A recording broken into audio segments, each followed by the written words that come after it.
split the atom, built the internet, and still they scream, America's flawed.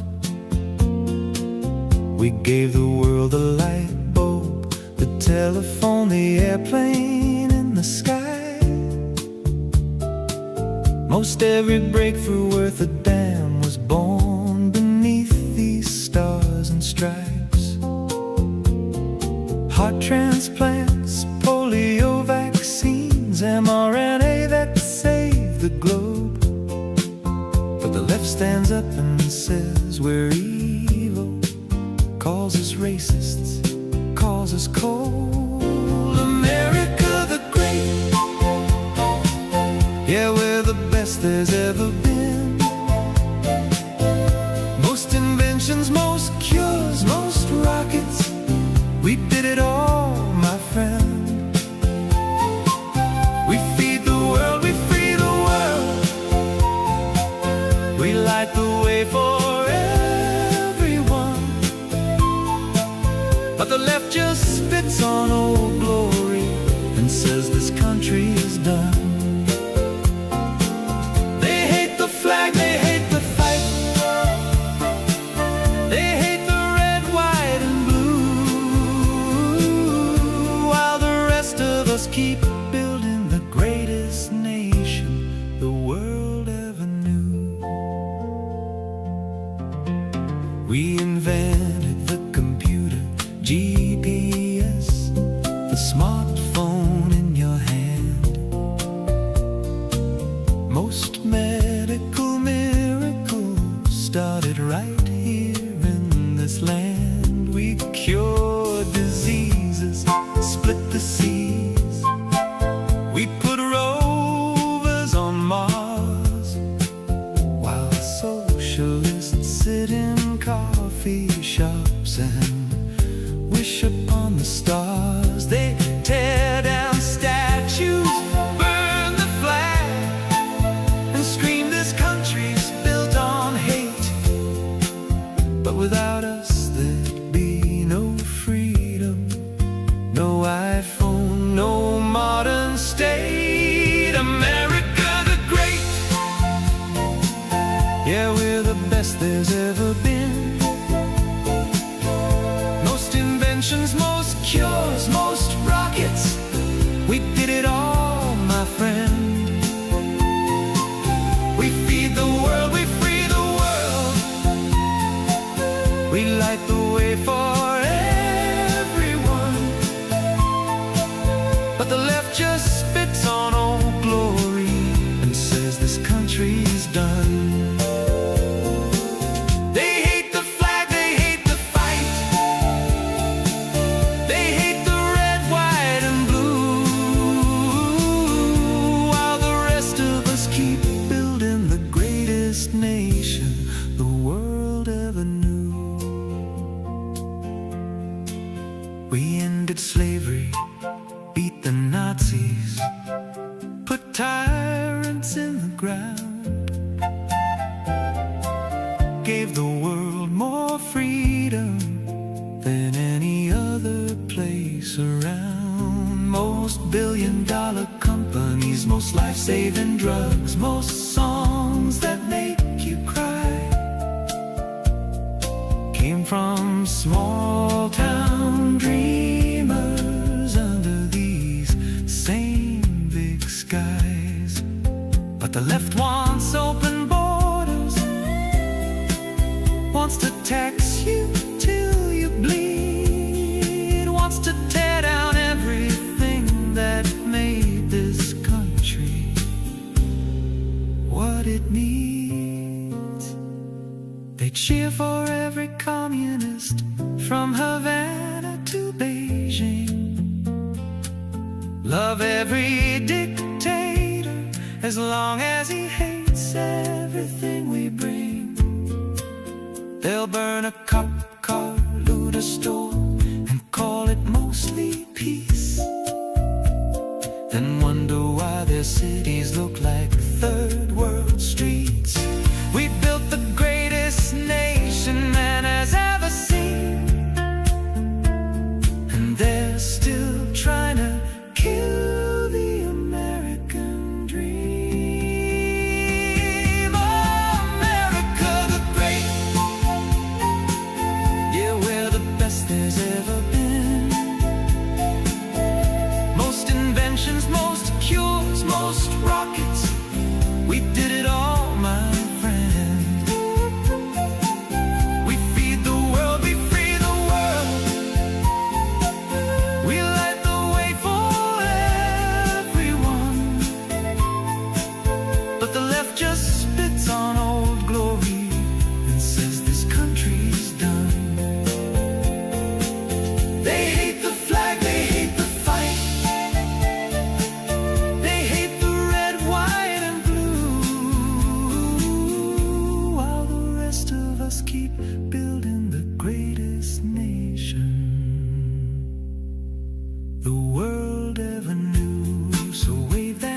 taxes are something.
Guys, I'm trying to get it together here. Lots going on.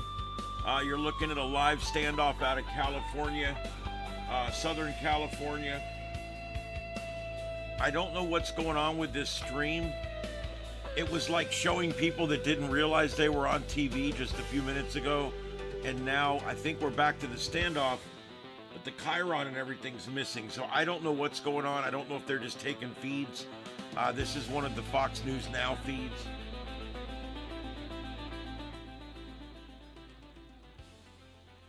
Hello, everybody, and welcome. This is Starship Adventures. My name's Ian. Kind of a crazy busy night. We got lots going on. Again, this is a standoff that's in progress, and it's in Southern California. Looks like some kind of Cadillac or nicer vehicle there. And apparently they rammed it off the road, or it ran off the road on its own, and has struck a wall there. Now, from what I'm looking at here, there must still be a standoff. So I assume the guy's still in there. So we'll stay with this for a few minutes. The anti-American protest feed has already gone down. I will tell you, these liberals and their feeds, man, they're just, I think they all have I think they all have a little bit of this problem with like attention deficit or something.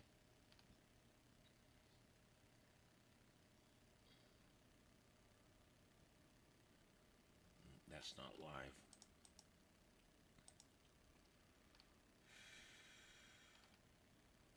All right, I'm seeing what's going on out here.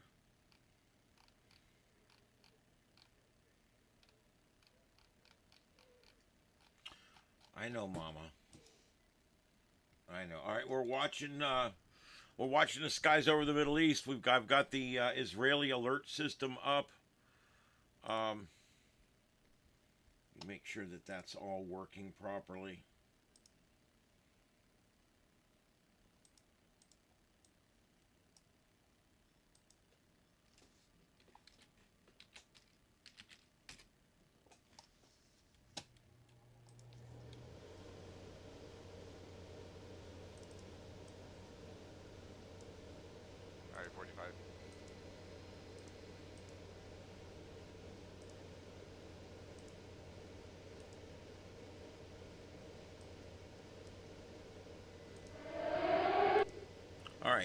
Everything's on. Now, the alerts don't always work, but we'll be able to see it here. I'll keep an eye out on it. All right, so I need to do something with this up here. The upper right, what's going on there? We the people, it's like a constitutional guy, and what he's doing, he's out protesting these flock cameras. These flock cameras are all over the place. I've got one coming into my neighborhood. Every time I come into my neighborhood, they photograph my car. Every time I come into my neighborhood, they run my tag, they run my name, they run everything, and they log me in. You know, and what's happening, and it's happening a lot, is people are going and they get up at 3 in the morning because their daughter's coughing and having a hard time, and they run up to Walgreens or CVS or Rite Aid or whatever you have in your town, and they get some Robitussin or some NyQuil or some Trumpquil or something, and they get back in their car and they go back home, and no harm, no foul, right? That's perfectly fine. It's legal. It's a free country, right? However, here's the problem. There was a murder in that neighborhood, and it happened about 10 minutes before you drove to Walgreens. And you were the only vehicle that left that area. You are now the prime suspect. This is the problem with this. Because every tool that law enforcement ever gets, they use it, they overuse it, and they abuse with it. Look at tasers. Look at the trouble tasers have been over the years. Look at how many deaths, hundreds and hundreds and hundreds of deaths.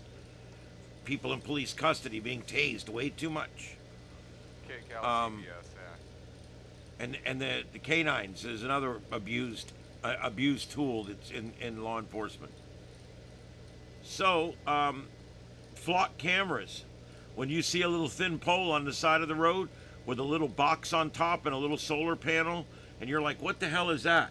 Yeah, that's a flock camera. You've just been photographed, and from now on evermore, they will know that on this day, at this time, your car with an approximate number of people, because remember they photographed it, passed at a certain speed, going a certain direction down a certain road during a certain date and a certain time. And all that information is trapped and captured. And all that information is now going to be used to filter anything that happens, will now be filtered through that database of information to see if there's any matches or any correlation, as they call it, between what you did innocently and what we think the bad guy might have done on his way as he was escaping. There was a woman arrested off a cruise boat, and it was AI. AI said that she was this woman out of Florida that had not, or out of Texas, I think it was, or somewhere, had not paid her, had not paid something, done something. They showed up there and they were arresting her. They arrested her coming off the cruise ship. And they're like, you know, we're arresting you for abusing your child or whatever. And she goes, you know, my child's out of college. My child's like 35 years old now. You know, my child's, I don't know what you're talking about. And come to find out, AI matched her up and told the cops, this is the woman. Matched up with the face, matched up with everything. Come to find out, only 2 of the 3 names were correct. The date of birth was off by 20 years. And they arrested this woman anyway.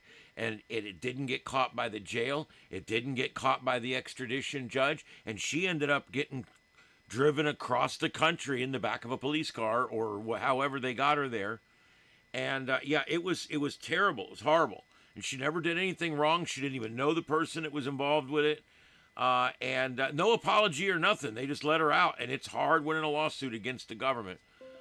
So yeah, that's why I am totally against our government using this stuff against us.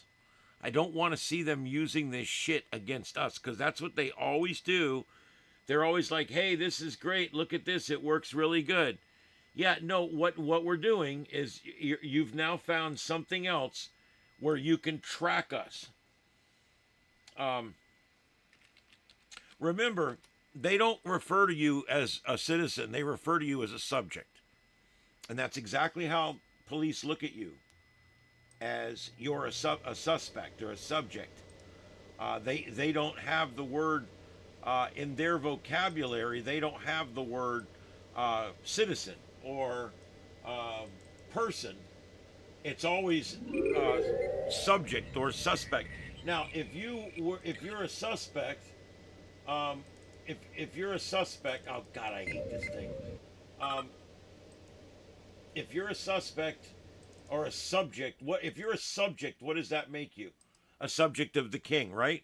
That's where that word comes from. You're a subject of the king. And why our police officers and our government officials refer to all of us as subjects? It's wrong. It should stop, but it doesn't. Law enforcement always across the country refers to us as subjects or suspects, depending on what's going on. Yeah. I'm all for good legitimate arrests, but a lot of times that's not what we get. Um, all right, I'm looking to fill this other spot here. The moment I go live, uh, everything dies. You know how it is. But I'm trying to get back to it here. Let me find if there's anything else here. Like I said, we are monitoring this pursuit live. It is the end of a pursuit. This is in Southern California in the large screen. And then in the upper right screen, this guy's doing some kind of protest with the flock cameras. Upper center is Fox News Now. Left center is NASA. That's the Artemis mission. That's a live shot there of the back end of the Artemis, Orion, whatever. And there you go. We are live tonight in Starship Studios, and I can't go to the Starship Studios view because the cameras, of course, are all screwed up. These OBS bot cameras, every day when I turn them on, they're all facing different directions. I don't. It's like it's almost like the gremlins come in here and play with the cameras while I'm not looking. And I hate that, but there you go. Yeah, that's my camera there. And let's see if I can get it to sign into the other one here. Hey, there we go.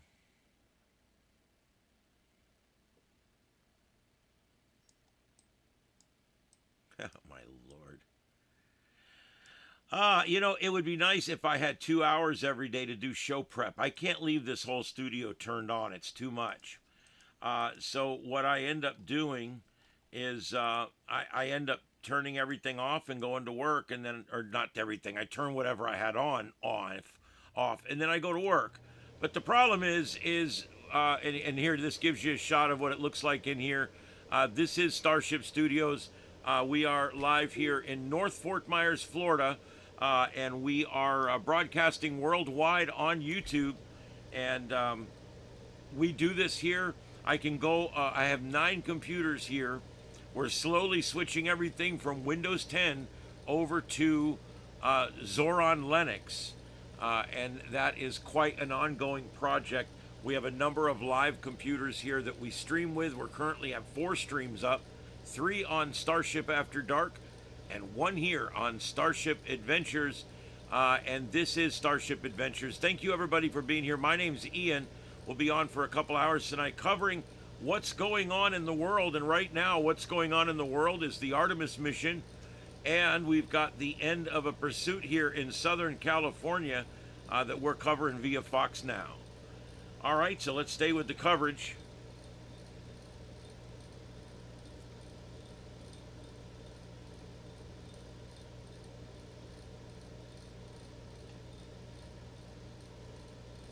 The cameras are looking for Xi Jinping. You're probably right.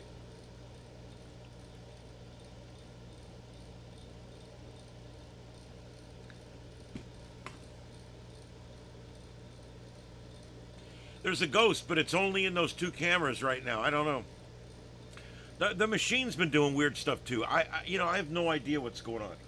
All right, let me check a few more things here.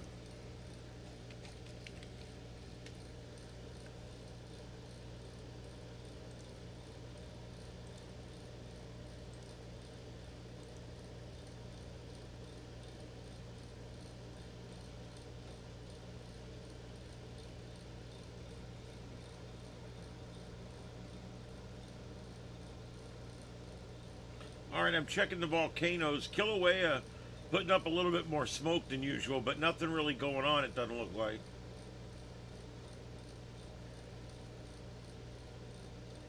The other ones we watched look pretty quiet. Yeah.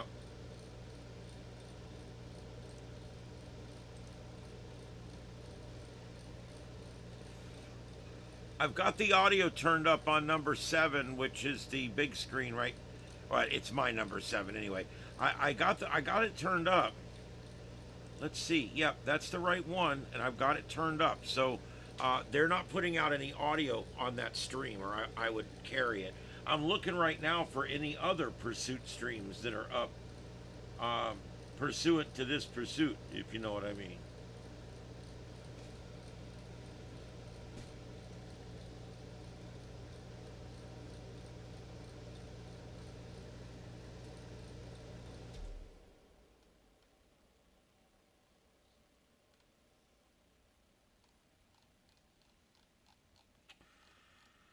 I don't see anything. I think this is the only one we got.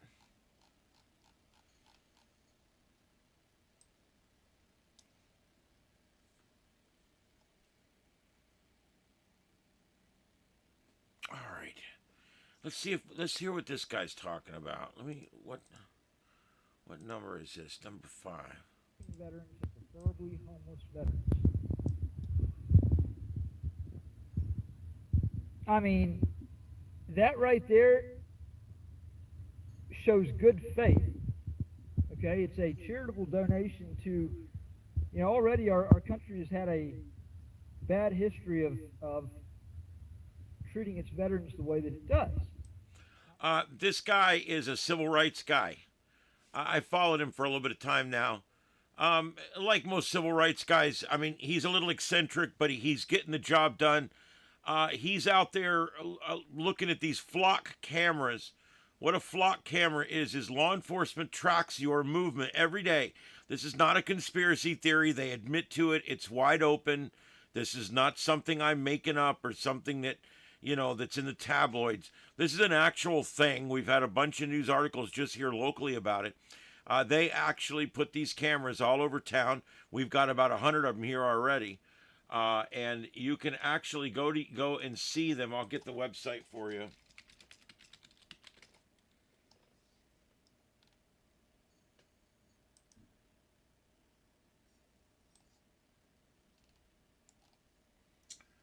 That's not what I'm looking for.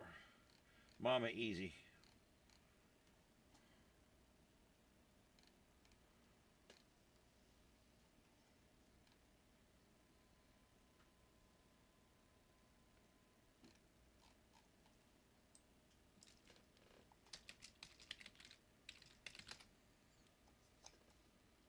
There it is. It's a flock camera map. All right, and I'll put the link in as I always do for you guys. There's the link, and I'm going to show you this. It's working really slowly. Apparently, they're having issues. Okay, here we go. Okay, so let me. I'll put this up just for a minute. I know we're kind of watching a pursuit as well. But anyway, this is what it looks like. These are all the flock cameras. If I go into my town right here, look how many of them there are down here. I've got several hundred of them right here, and just in my town, I can click here, and it shows me, when I click all the way in, it'll actually show me where the cameras face, what direction they face in. See this? Law enforcement tracks you every minute of every day. Look at all these cameras. And there's a way to get it to stop combining, and I don't remember what it is.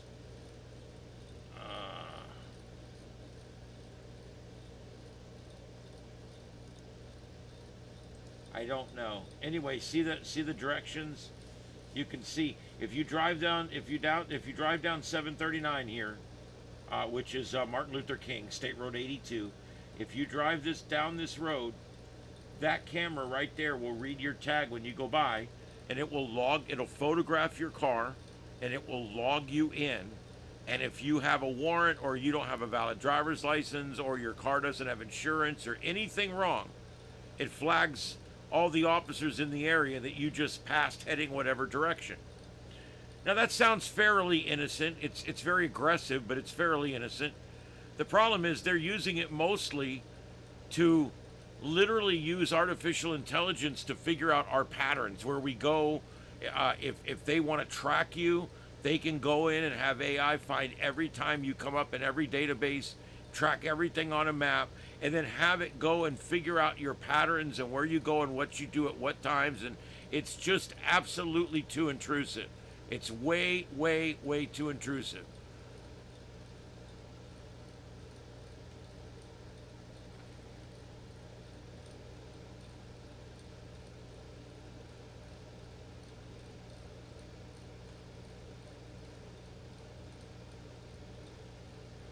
Oh, I'm sorry. Let me hit the button. God damn. All right, there you go. That's what it looks like. Do you see there that these are cameras? This is downtown in my town. Look at all the cameras. This shows you everywhere they're facing. All right. It's hard to get it to show you the cameras. You got to keep zooming in, and then it will finally show you the cameras. See the cameras there? So if you're coming down Park and you're getting ready to go up towards my house in North Fort Myers, that camera is going to read your tag, photograph your car, and store it for all time, that at that moment in time your car was moving at whatever speed down that road in whatever direction. I worked for my company, reduced my hours for a while because, you know, it is what it is. It's broadcasting. And I had to find some other employment. So for about a year, I drove a scan car for a repossession company. And we gridded out we gridded out 5 counties. We gridded every road. We drove down every road. We had 4 cameras on the car. I drove down every single road. It scanned every car in every driveway.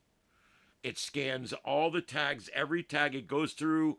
I would drive through these multi-families and it would go ding, ding, ding, ding, ding, ding, ding. It sounded like a damn game show. And I would scan every tag in there. And then the day that your car comes up for repossession, the day it comes up, it goes out in this system, and whoever scanned your car gets first shot at it, whoever scanned it last. And they give it to you and tell you this car just went up for repo and you guys have scanned it recently. And then it pulls up all the dates and times and all the pictures of all the times that you scanned that car. And then your record just drives over. Okay, well, he gets home from work. Every time we've scanned him, it's after 8 o'clock at night. So we'll just go over tonight in the middle of the night and pick up that car. It's going to be sitting right there. That's not his house, but apparently that's where he's parking it. And we did that. And then this was a few years ago now. These flock cameras have gotten better. They've gotten smaller. The ones we had were like this big. They've gotten smaller than that now. I'm telling you guys, this is a dangerous thing. Do I believe in it for repossessions? Well, I don't know. It's private people doing it. The information is only shared under a warrant with government. And they're doing it to get back property that people are not paying for, which drives up the cost of all of our cars and all of our loans and everything like that. So I don't have as much a problem with private sector doing this as I do the public sector doing this. It is public information. I'm not arguing that point. It is public information. It's your tag. It's on the back of your car. It's public information. But to store that information nefariously so that you can then be tracked later, I believe is a 4th or 5th Amendment violation. I don't like it. I think it's bad news bears, and I'm not happy with it. So there you go. Because we know law enforcement never would abuse anything, right? I mean, they never would go too far. I mean, come on, right? So, yeah, I don't like it. I think that what we need to do is get rid of these flock cameras, all right? Go back to real police work where you used to have to go out and actually investigate shit. All right, so anyway, that's what these cameras look like. And if you want to see how many of them there are, I can zoom out. If I can get this damn thing to do it. If I zoom out here, look at how many of them there are just around my town. And this is a conservative town. Look how many of them there are. You get up around Tampa. Look how many there are in St. Petersburg. Under each one of these, that's how many cameras are in that square. Look at that. They are everywhere. So everywhere you drive, everywhere you go, they know where you're at. They know where your car has been. They're tracking that information. All right? It's absolutely, and you think, oh my God, it's just Florida. Nope. Every state, nearly every state, if not every state, is doing it. And you can zoom in New York. Look at this. New York, if I zoom out, look at that. 1,687 inside that blue square right there. That blue paragon. That's nuts. You can't breathe in these areas without running into these cameras. It's absolutely crazy. I really wish I could. Is it this one? No. There was a way to make this to where it would show all the cameras. You can see, look how many of them there are just down this one road. Look at this. That's crazy. You can't move without being scanned.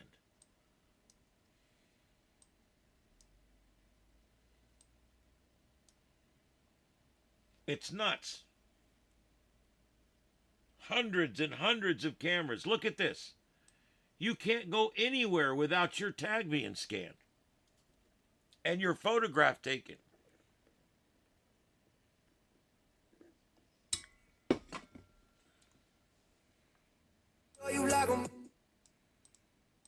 I don't know what that is. 100%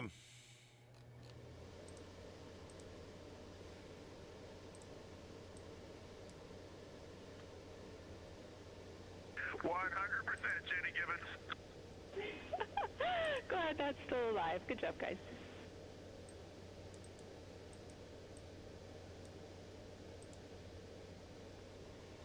There was supposed to be at 9:30 or 9:45, there was supposed to be something going on tonight, but I forget what it was. Something with the crew.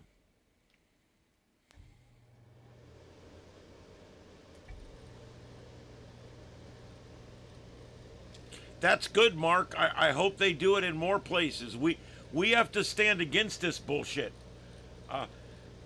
And I'm not anti-law enforcement, but I'm anti-being intruded upon, and that's exactly what this is. This is an intrusion. This is an intrusion into my. Oh, they drove the truck up there. They're trying to. You know what? They probably shot that car up, though. I don't see the back window. Looks like it's still in, but something's all messed up on the front window. Could be from the wreck. You'll be able to answer in a few But minutes, which is, I wonder if they put rounds through there. What are you doing, Mom Kitty? This morning, let me see if I can figure out which one that is. It was my MET 2145 PAO recording. If it is, does that need to be downlinked, or does that just need to live on my iPhone?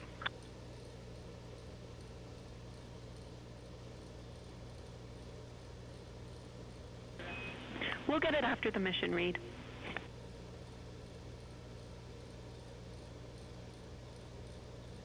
Okay, and then an interesting nuance on the iPhones that maybe someone down there can think about. This is definitely the least urgent question you're going to get this entire mission is, when we plug them into PCDs to like pull a photo or a video over, we don't have any rhyme or reason yet, but sometimes it takes like 12 or 18 hours maybe for the picture or the video we just took to actually show up. All the other stuff shows up, but new stuff does not show up on that PCD for a long time. It's almost like it's using a cache or something, and it's just not going in and looking on the phone for new pictures. This is a very weird phenomenon. If anybody has an aha moment down there, we'd love to hear it.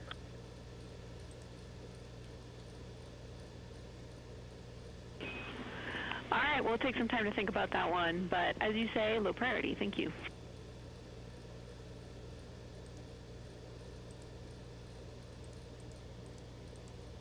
Mama.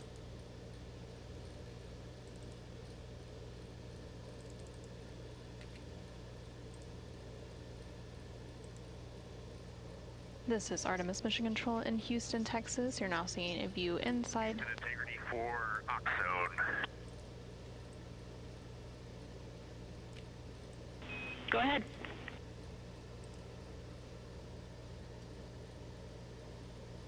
Sorry, I'm not sure if you just said you're busy or not as busy right now. We're trying to start thinking about entry prep, and we want to know, are we going to change out Oxone one more time in the toilet or not?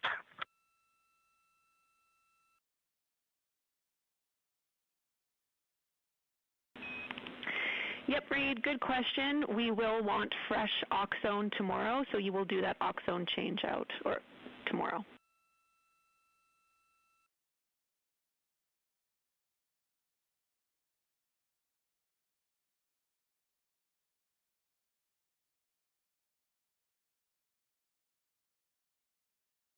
I have to tell you, I don't like the flock camera thing at all.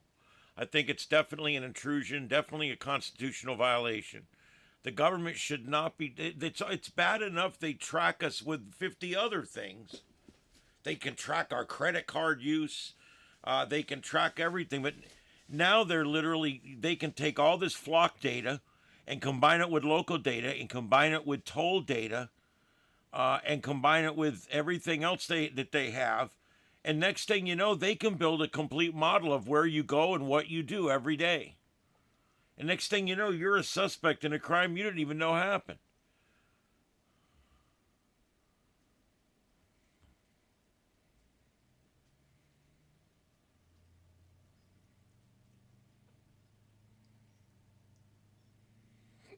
Yes, we are being watched big time.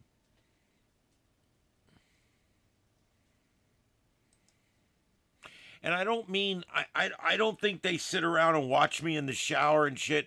It's not like that. They're tracking us. And when they track you, that data gets entered into a computer. That information is now forever available to artificial intelligence. And every time anything happens in that town, that little piece of data, every time you drive by, bing, bing, bing, that piece of data will become a permanent piece of data that could be used against you, even though you've done nothing wrong. Hey, Jenny, as we move a few things around over the next half an hour, are you guys okay if we call individual things down, or is that going to clobber your headspace down there? We can absolutely take whatever you want to call down with respect to stowage.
All right, Houston, one quick one. Inlet filter serial number. It bugs me that they stand around and they'll shoot up a car like Swiss cheese. And then they'll stand around and yell at the car to come out with the hands up when the guy's been dead for God knows how long inside there now.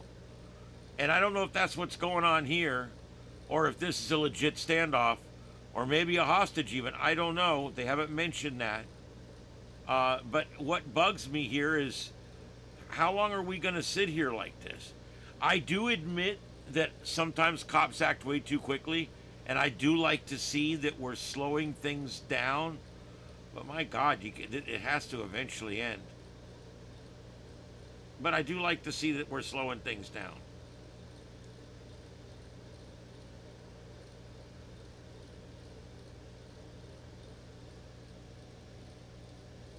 This is Artemis Mission Control in Houston, Texas. You can see a live view of the crew. Data rate change in 30 seconds.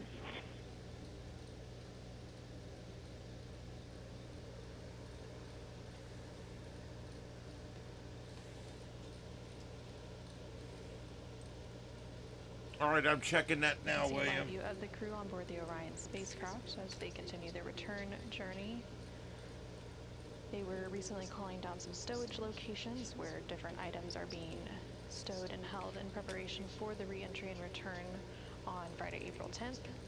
The IVA, or Intravehicular Activity Position here in Mission Control Houston, is the console responsible for supporting the astronauts and their activities inside the Orion spacecraft. They also monitor the crew's well-being and provide suit support, hygiene, and internal crew support tasks throughout the mission.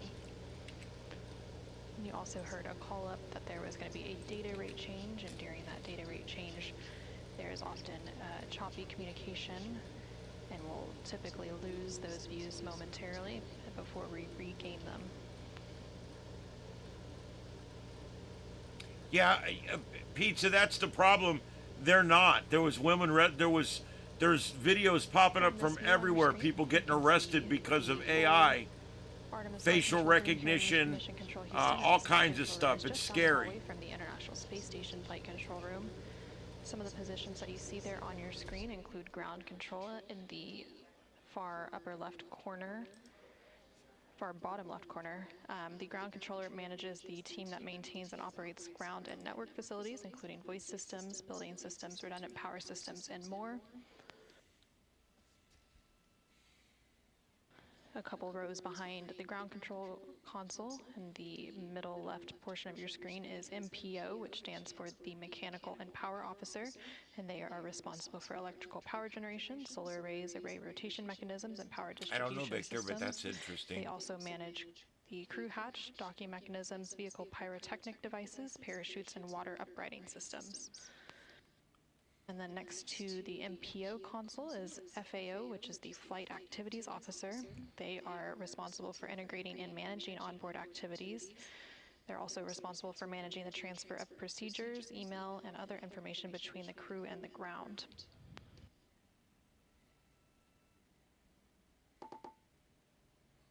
Behind the MPO console in the back left is Let's ECOM, see what which what is that the, is. the Emergency Environmental and Consumables Manager, and they're responsible for internal thermal control systems, air and water supply, and purification systems, and they also manage emergency response.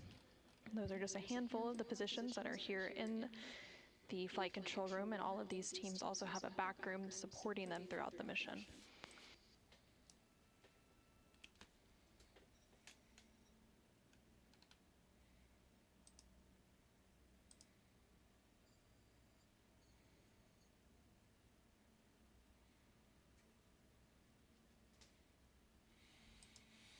All right, real quick, I just want to I just want to mention real quick, and we're going to go right back to it again. We do have a severe thunderstorm warning that was just issued here. This is out in California, kind of a rare thing, a severe thunderstorm warning, inland California, west of Yuba City, and northwest of Plumas Lake. And just south of Calusa, we've got a storm moving east-northeast. There's no actual couplet or anything, but it is a very strong thunderstorm. Now, severe thunderstorm warned storm, so just watch out for that.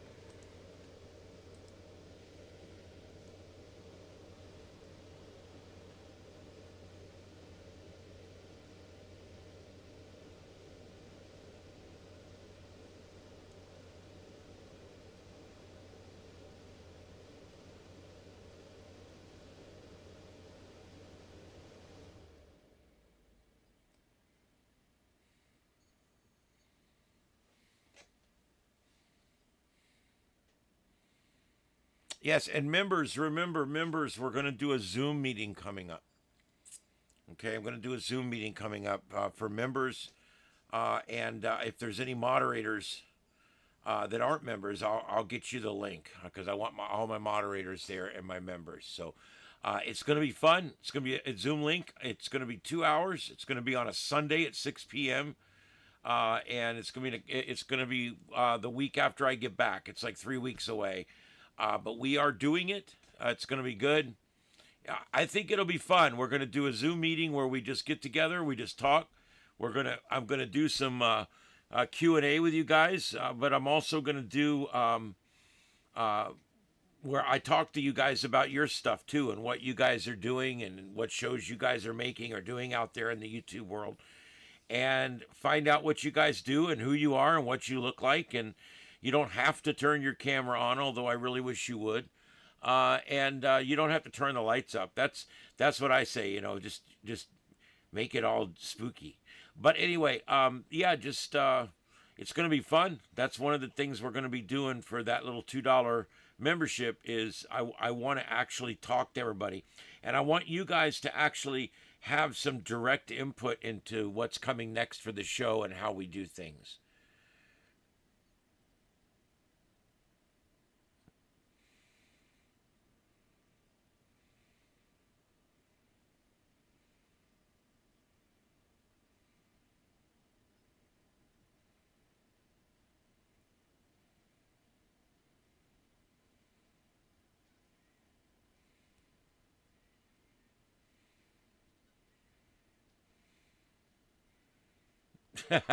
Pizza, that's funny.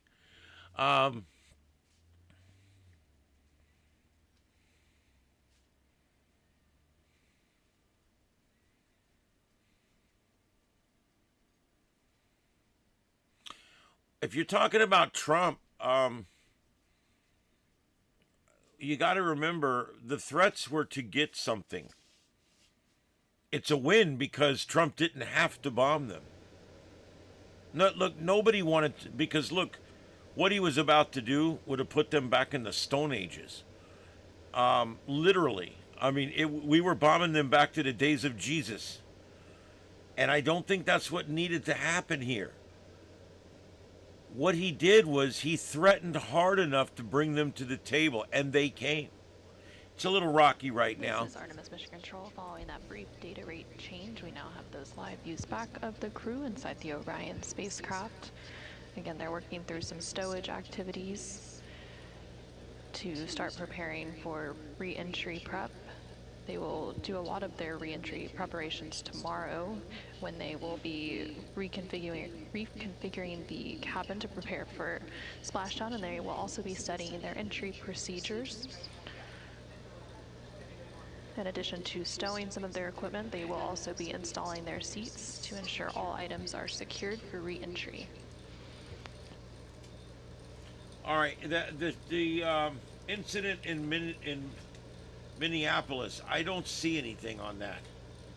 If anybody has anything on that, let me know. I've checked 3 or 4 different news services and news aggregators, and I don't see anything on that.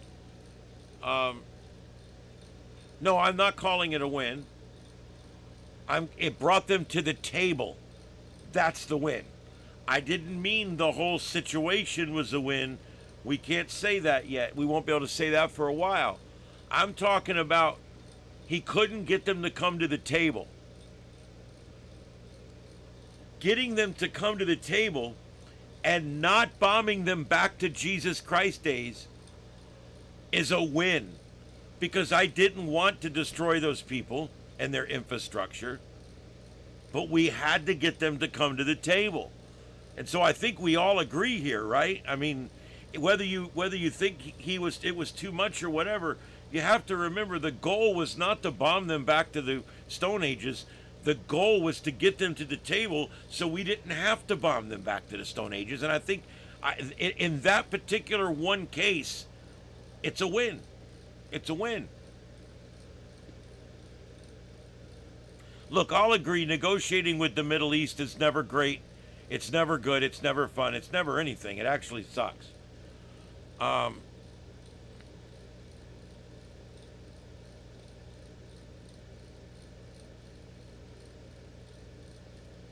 Fox 11, and what it does, it kind of grabs the car during a pursuit to bring it to a halt. Right here, it's supposed to grab the car Oh, that's what they used to get the car. Look at this. This is amazing technology right here. It's going to cross a bunch of lanes there.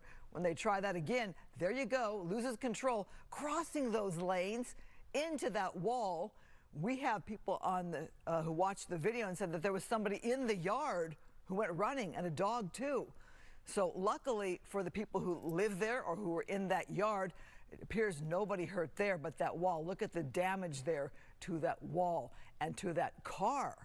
Now, what's happening there on the ground, we are not sure, because it's been a standoff for a while with those Bearcats, very intimidating.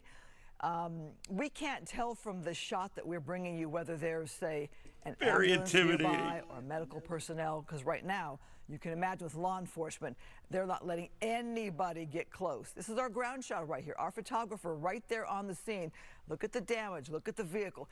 Can't tell if there's any communication with law enforcement, if there's any movement in the car, if there's any passenger. So, okay, wow, modern technology right there. You're watching it. That drone getting a very close look there, something the deputies can't do without putting their lives at risk, their safety at risk. We don't know if there's been any movement in that car, if law enforcement feels that they can communicate with this person or not. They probably want to make sure everybody's going to be safe when they do have to approach that car. Look at it. It landed right there on the vehicle. Modern technology right there. And again, you have those deputies in those Bearcats, highly equipped there. Their weapons are drawn. So obviously, there is a concern there about this driver, why this driver wouldn't stop. Now, it was a long pursuit in that we were watching it as a standoff earlier at, I don't know if it was a street sign or street light, but the car had stopped. Law enforcement, they were out of their vehicles, guns drawn, and then the car takes off. So right there, you see that deputy on the top of the Bearcat can have eyes and ears on the vehicle, but what that deputy can see, given all that damage, we're not sure. Look at the drone, though. Boy, that's a close-up view. Now, with that shattered glass, how much of that view is obstructed? I'm guessing the airbags probably went off in a situation like that. You have all of that damage. Again, the one thing we don't know is the why. Why was law enforcement chasing this vehicle here? So we're looking at it from the air. Skyfox right there. Again, our crews are there on the ground. Okay, is that deputy getting some added, anyway, communication there between some officers right there. Sometimes they will use certain tools to try to get this standoff to come to an end, whether they shoot out the window with non-lethal weapons, they'll shoot the glass out, they'll send in smoke bombs, so to speak.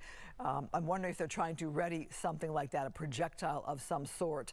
Perhaps that indicates to them the person is moving and can get out of the vehicle on that passenger side for sure.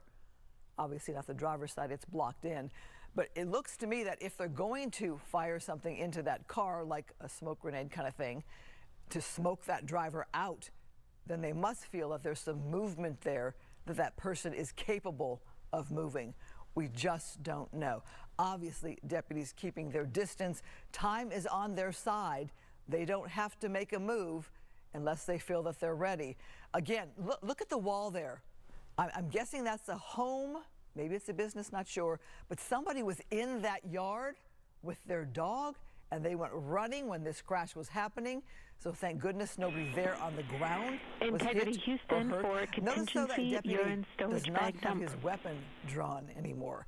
So I don't know if that means that they have added information, that things are more safe for them, that they can stand down, so to speak, with their weapons. Hey, Reed, wanted You're to let you looking at a know ground that shot from our message crews who are right there in Herpa Valley watching all of this.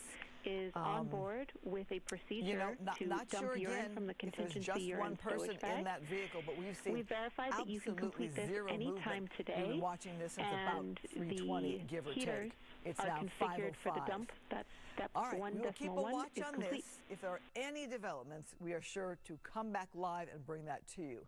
In the meantime, we welcome you to the Fox 11 News at 5 simulcast on our sister station, Fox 11 Plus. I'm Christine Devine. Another pursuit took a deadly turn in LA this morning. That chase ended in a shootout. Haven't reported that there's more urine in there. I think we're at about probably 1,200 mils at this point.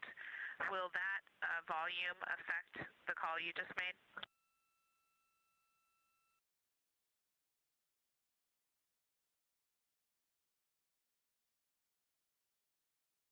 We are continuing to watch live here. I've got NASA in your left ear, and I've got the pursuit in your right ear.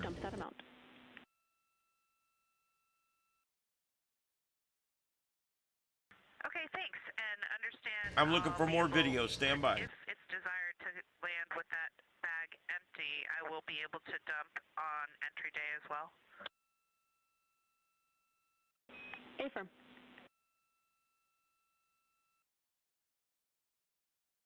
Awesome, and this reminds me, will we be dumping the water that we got in the other CWC?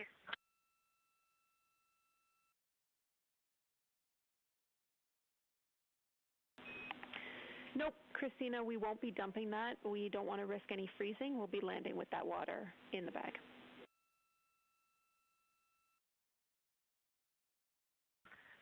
Okay, makes sense. Thank you.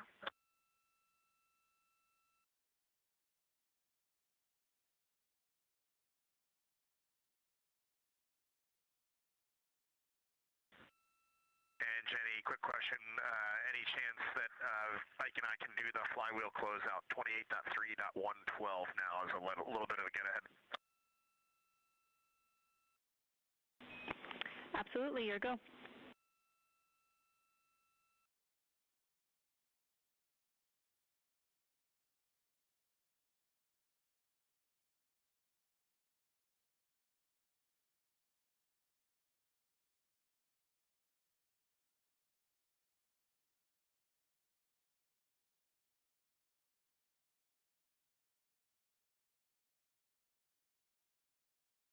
This is Artemis Mission Control in Houston, Texas. Some additional communication there between both NASA astronaut Christina Cook as well as NASA astronaut Reed Wiseman talking to the ground about a handful of activities, one of those related to a wastewater dump.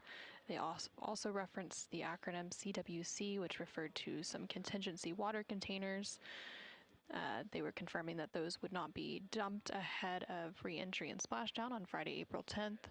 And then they were also discussing the flywheel exercise device on board the Orion spacecraft and beginning to take that apart and stow it. The flywheel uses a cable-based system that supports both aerobic workouts like rowing and resistive movements such as squats and deadlifts.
at all from the driver or perhaps anybody else in that vehicle. You had that Bearcat move in pretty quickly to block the back of the car. Then another one moved in to block the side of the car and block the driver's side there. Again, the posture of the deputies, well, you see them with their weapons there. So it seems to me that there's not a great concern like we saw earlier with a lot more unknown. It seems like they have perhaps a better feel of the situation. Truth is, he's probably dead. That was flown in. I mean, that's the truth. He's probably dead. In the back of that window, I mean, he hit that hard. He hit that wall so hard, and nobody. They brought him absolutely no medical care whatsoever. So he's probably dead because of the lack of medical care. They're obviously safety first for law enforcement. They're not going to move in unless they feel it's safe. Don't know if there's been any communication whatsoever. It doesn't seem to be that they're communicating with somebody in the car. Oh, Jesus. So you're blaming Israeli intelligence for what happened on October 7th? That's sick, dude. That's victim blaming. It's sick. That's something else the left does quite a bit. A complete stand. Well, there you have that deputy now. They do have weapons drawn there. So we're looking at both of them there. Now, sometimes they will shoot in smoke gray type. Yeah, Valkyrie, this is the end of a pursuit out of Southern California. Open for somebody to exit the vehicle. But again, Upper right is supposedly a protest going on, but we're not sure where. And the upper left is live shots from the Middle East. Center left is NASA. Upper center is Fox Now. The drone, it's still there. If we get a better shot of the front windshield, you can see the drone sitting there. So that makes victim blaming. That's what it's called. That's what you did. Is what you just did. Is that's what it's called. Blaming the people who were attacked for not preventing their own attack. That's called victim blaming. That's exactly what it is. It's typical for thing people do when they're Jew haters. Then that's something they're going to watch for. If you hate somebody, you're going to blame them for causing their own problems. This is a failure to yield in Harupa Valley, and right now, hey, what's up? A lengthy standoff, a lot of manpower, a lot of equipment, a lot of tax dollar expense there. And again, this appears to be a home that wall crashed into. And I'm thinking when it happened, thank God there was nobody walking down the street, or that no pedestrian was hit, or no other motorist, because that car crossed the other lanes in the opposite direction. Crossing, cars would be oncoming to the car that crashed into the wall. And luckily, there was no car at that time. Just moments before, there were vehicles passing by. So as we're watching here, yeah, I went through the volcanoes. I didn't see much going on. Other kind of action here to bring this to a close. You know, they've got a lot of daylight still, so time is still on their side. Light is going to be, visibility is going to be very good for probably at least 2 hours, give or take. This is Artemis Mission Control in Houston, Texas. We're currently at a mission elapsed time of 7 days, 3 hours, and 33 minutes into the Artemis 2 mission. You can currently see a live look inside the Orion spacecraft's cabin. That spacecraft named Integrity by its crew. Currently on screen you can see NASA astronaut Reed Wiseman as well as NASA astronaut Victor Glover, and just floating off screen was NASA astronaut Christina Cook. They are working through some stowage activities in preparation for re-entry. That re-entry and splashdown expected to take place on Friday, April 10th. Then they are specifically they are working to do flywheel closeout, and the flywheel is the exercise device on board the Orion spacecraft. On the windshield still, they've seen with that drone that person is moving and not indicating, hey, I can't move, hey, I can't walk, hey, I'm trapped. So you wonder if there's some kind of communication there that signifies to the officers that this person, if they want to get out of the car, they can. What's it going to take? Sorry, Bravo 2. In this day and age, you don't have to send in a dog threatening the dog's life. You can use things like Yeah, he may be armed. We have no idea. to They have not told us why they were even chasing him yet. visibility, to send in any kind of pepper spray or chemical. I'm Jeremy, not sure we what they actually use at prefer Riverside that County, so I don't want to say for specifically, now. but We will have it looks the like they're full going to repack plan insert for you something tomorrow perhaps morning into during the cabin vehicle, config, or and we'll have a place for that. I don't know if that's more to break glass. We'll see. We'll see. Let's watch the actions here. But look at the deputy there. He's got that mask on to protect himself from any kind of residual or any kind of chemical irritant that would blow their way or come back onto them. So they're taking their own precautions there. Looks like this deputy either is going to take the action there with the irritant, or is going to be in the wind. Wait, okay. Everybody always pays attention to the green screen and the chroma key process and everything else. And the truth is, lighting the screen is the most important thing with chroma key. Lighting the green screen, okay? You can light any screen that's got an equal color on it and use it. It's the lighting that makes it good. If you've got one little spotlight shooting on the corner of it and you got one little spotlight you're never going to make it work. Chroma key is something that requires perfect lighting. So to reach back and be able to pull something from the back there indicates that person has a little bit of mobility. Again, we are guessing that there's one person in the car. Have not heard. Obviously, the pursuit earlier today, there were 2 people in the car. In that pursuit, one person died, another arrested. And that was a standoff and shootout with police there, LAPD. So you're here now in Riverside County, and you're watching really technology at play here with those Bearcats and the ability to not have an officer have to go in and approach that vehicle. Again, we've been dealing with this pursuit here in Harupa Valley for 2 hours now. Not the standoff necessarily for 2 hours, but this all began 3:20 p.m. here in Southern California. We do know that lots of people watch us from around the country and elsewhere. Yes, another pursuit ending here in Southern California. The box shot you see there is our crew on the ground. Okay, some movement there, right there. Some movement there. That deputy there is maybe clear. Okay, yeah, some kind of irritant there. Gas of some sort, perhaps. Oh, come on, they're overdoing this. Just go get the Look guy. how it blows back out of the vehicle. If you are that deputy up there with that stick, it can go right at you. See him holding that gas mask against his face to protect from the irritant. But you can see how irritating that would be if it's coming at you.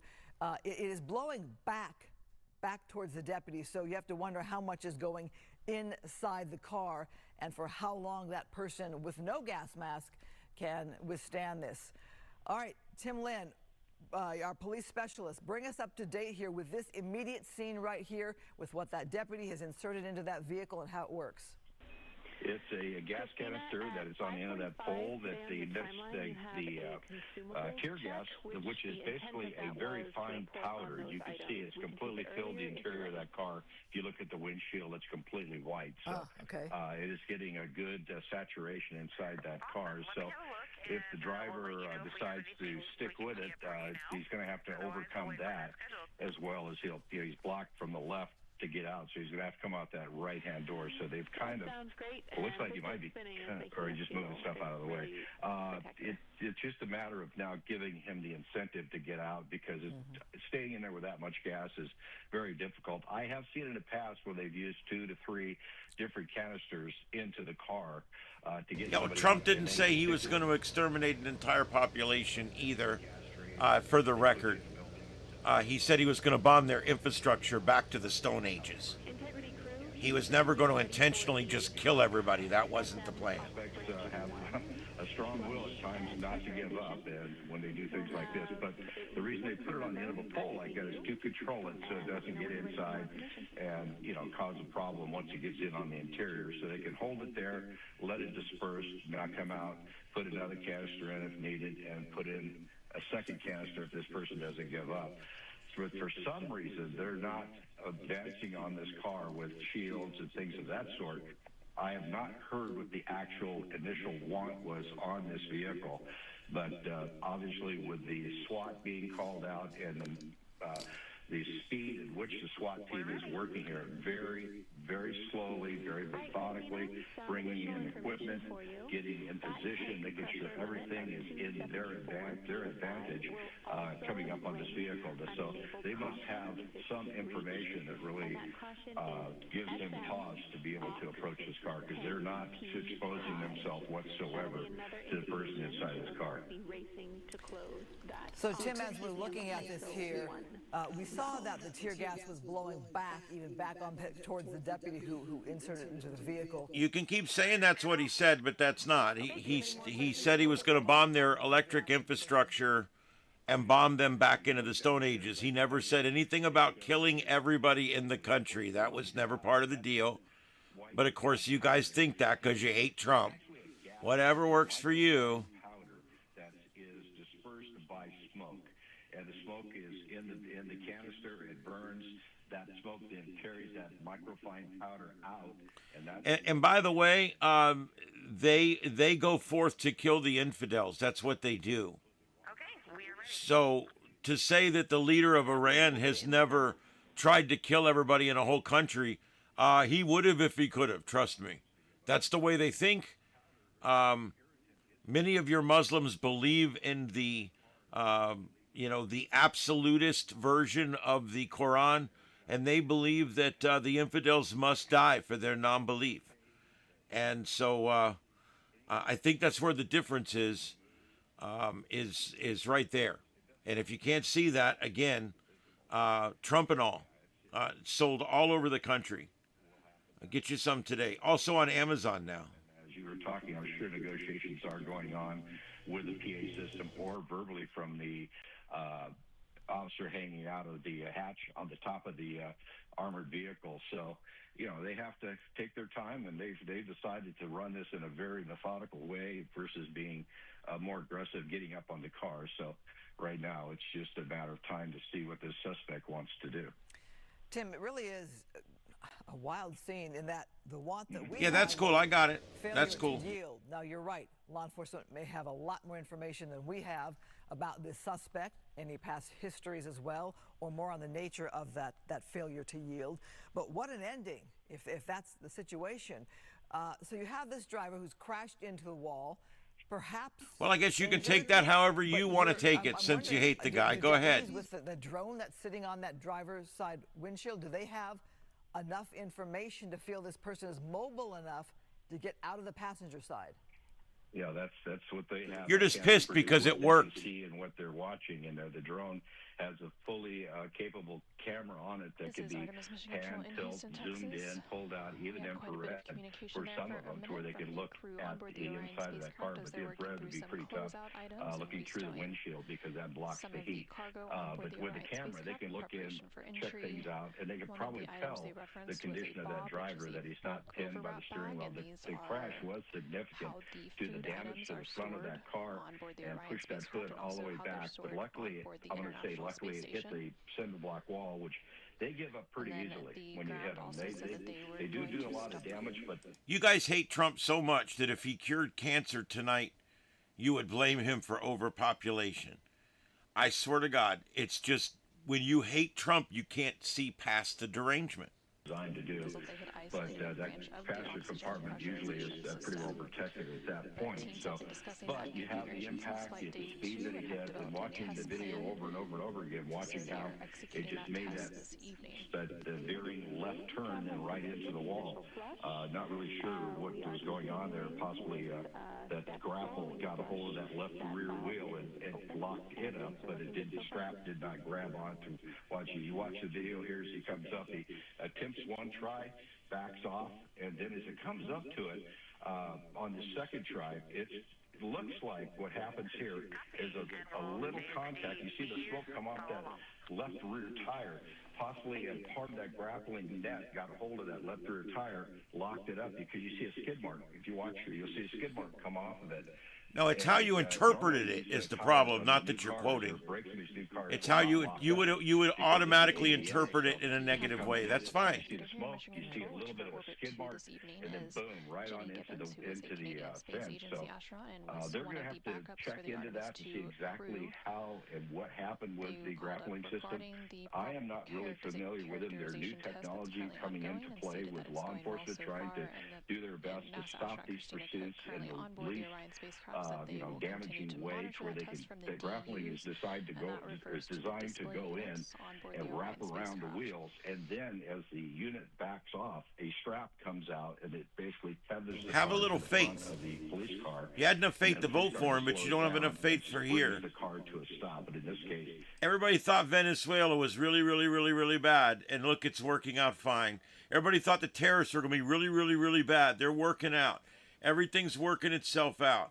Everything that they said that he was going to do that was going to destroy the world tends to make things better. So all I'm saying is have a little faith. If you've had some faith, continue to have faith, all right? It is what it is. The Rome wasn't built in a day. That asshole took 4 years tearing this place down. It's not going to get fixed in a day. And the business had to be done. I have sound clips of Joe Biden. I have sound clips of Barack Obama, and I have sound clips of Bill Clinton. All three saying that Ayatollah Khomeini must go, and that he is the chief sponsor of terror in this country, or in this world, and that he has killed hundreds and now thousands of people within this country that were from this country around the world with terroristic acts. And so this is no, this is the way it works in the big world here. It really bugs me that it doesn't matter what happens or how it happens. It's just like with ICE. Trump does it, therefore it's bad. Barack Obama deported 5 or 6 million people with ICE, or with whatever it was called, the same organization. Bill Clinton deported millions. What is wrong with you people? Suddenly now it's no good because Bad Orange Man's doing it. It's all about the derangement. Teams that come up with all kinds of things, and they're all across the country coming up with a new idea on how to deliver. I mean, back in my day, you would use a pike pole from the fire department, and you'd duct tape a canister on it. Looks like we got movement here in the car. Just saw something there. Yeah, see? that's video from earlier.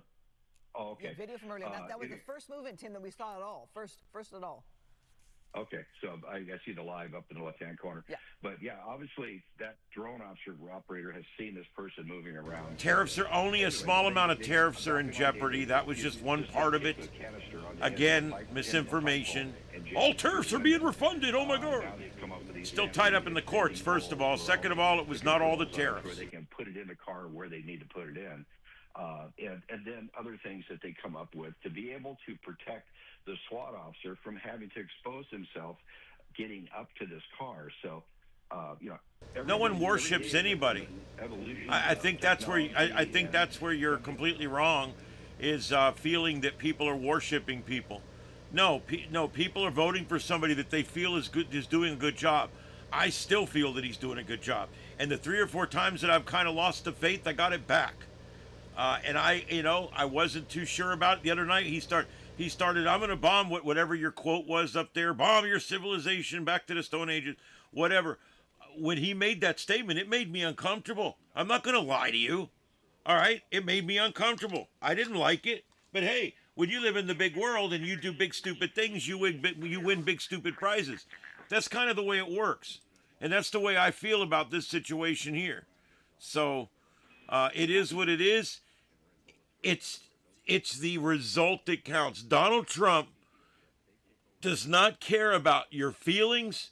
He doesn't care about what it looks like or the optics, as they call it. He doesn't care about any of that bullshit. What he cares about is obtaining the objective in the amount of time that you have. That's what he cares about. That's all he gives a shit about. All right? And once you guys realize 2 things about Donald Trump. Number 1, he's a prudent businessman, and everything he does is by that principle I just told you. Number 2, okay, Donald Trump, The way he thinks about things and the way he does things, it's mechanical. Everything fits like cogs in a wheel. He understands business. He's been doing it his whole life. And I have faith because for the first time, we've got a guy that's actually running this country, not like a politician, but like a businessman. And I'm willing to give him the benefit of the doubt. It's not worship, okay? When you got a guy that's completely senile and completely bombing, completely blowing it as president, and everybody backs him anyway, all right? That's what you're talking about. Look at what happened with Joe Biden. Everybody, well, he's fine. He's cogent. He's perfectly fine. There's nothing wrong with Joe Biden. He can go run marathon and ride his bike in Delaware. He's got it made. Bullshit. He was on his way out. Ate up with cancer and dementia, and yet they covered for him and covered for him and covered for him. So, let's not go there, the whole 25th Amendment bullshit. What, are we going to do something with this car? What are we doing here?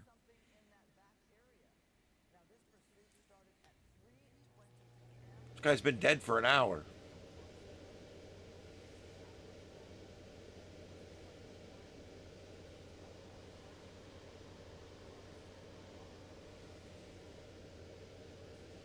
Yeah, they're pumping a lot of that gas in there.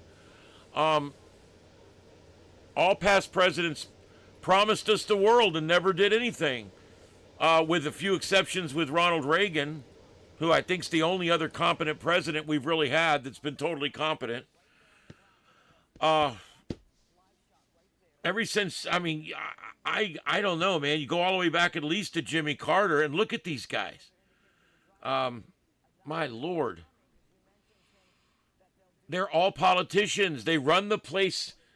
They run it like, what can I do for me? What can I do for my constituents? What can I do for it's never run right by these people, and it's never going to be.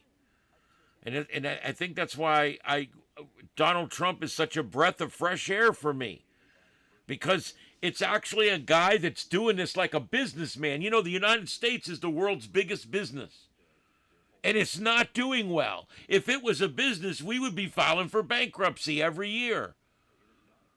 We got to fix it. And he's trying, and he's actually doing it. And people say, well, Doge only got rid of $100 billion. That was, you know what? I don't care. They got rid of waste. They got rid of USAID. They got rid of PBS. They got rid of all this bullshit that we didn't need. Public radio and communist this and stupid that. We got rid of all of it. Okay, and that is continuing. There is still a Doge. It's still doing its job out there. Okay, and all the flash and the fanfare is over, but it's still going on. And so I like what I see. I like the country being run by someone that's not a politician. And what do you guys propose? Putting another politician back in there? Did you like Joe Biden? Did you like George Bush? Who did you like? Who would you prefer over Donald Trump out of the last 8 presidents? Who would you prefer? Because I submit, other than, Ronald Reagan was pretty good, but other than that, there's really no one to choose from. Trump's gotten in there. He's doing a great job. He's running it like a business. If you can't see that, he's brought more peace than the last 3 Democrat presidents combined already in just 5 years and 3 months.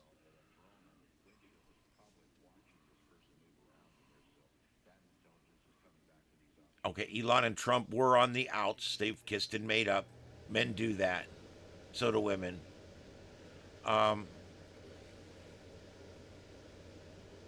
That whole spat doesn't bother me like it does some people. You have two type A alphas. It's going to happen.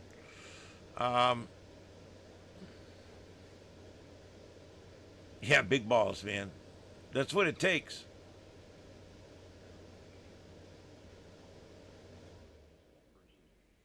You can of course it's a joke because you hate Donald Trump. The bias is sickening. I mean, no matter like I said, he could cure cancer, and you would blame him for overpopulation. It's absolutely ridiculous. No, there's nothing he could do right now that you would like. There's not a thing he could do right now that you would like. So what do you do? Is this another standoff? I think we've got another one.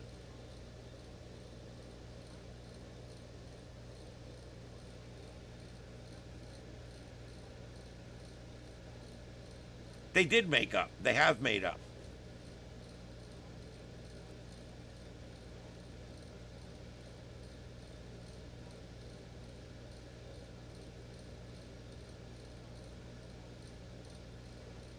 Yeah, I like Grok. I use Grok every day. It's probably the best of the AIs right now. It's the least liberally biased of the AIs, of all the main ones. Google's really bad. There's some ChatGPT's the absolute worst. Very left-leaning. I've stopped using it. Grok's been great for me. I like Grok.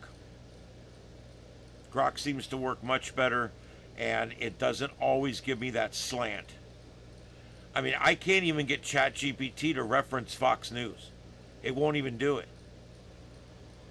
Everything comes from MSLSD and the Communist News Network.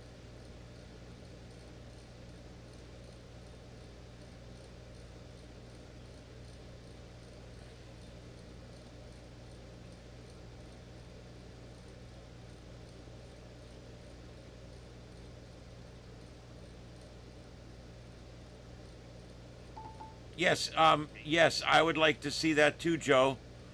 I would love to see Trump stop any and all federal grants to all blue sanctuary states and put that into a law. I completely agree. I think the moment that a city, county, or state, the moment that they incentivize illegal things that are illegal federally, like people coming here illegally, I think anytime that happens, that it has to stop right there.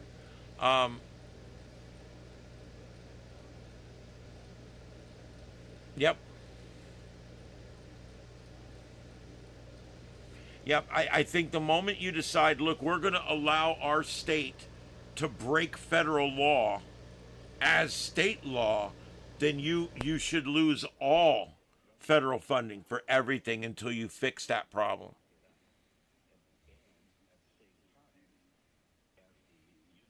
That's right.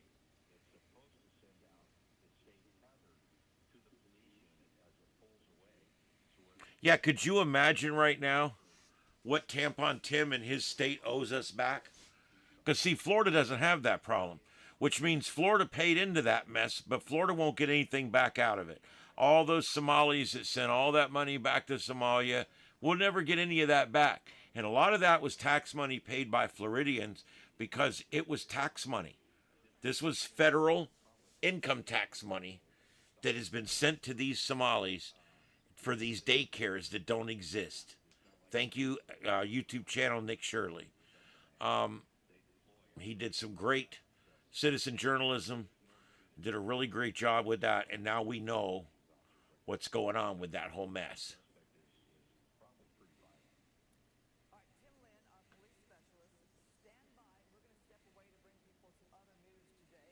Yep, I agree. They must balance their budget. You know, Florida balances our fire districts, our water control districts, our hyacinth control districts, our mosquito control districts, our cities, our counties, our states.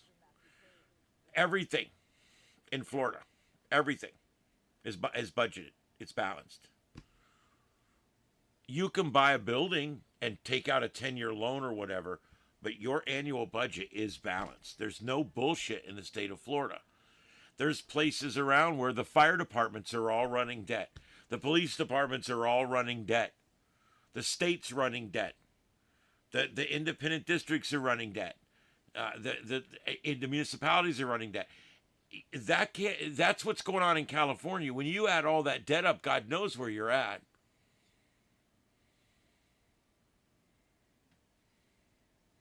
I agree, William, because see, that's what we do now in this country. we reward the wrong people.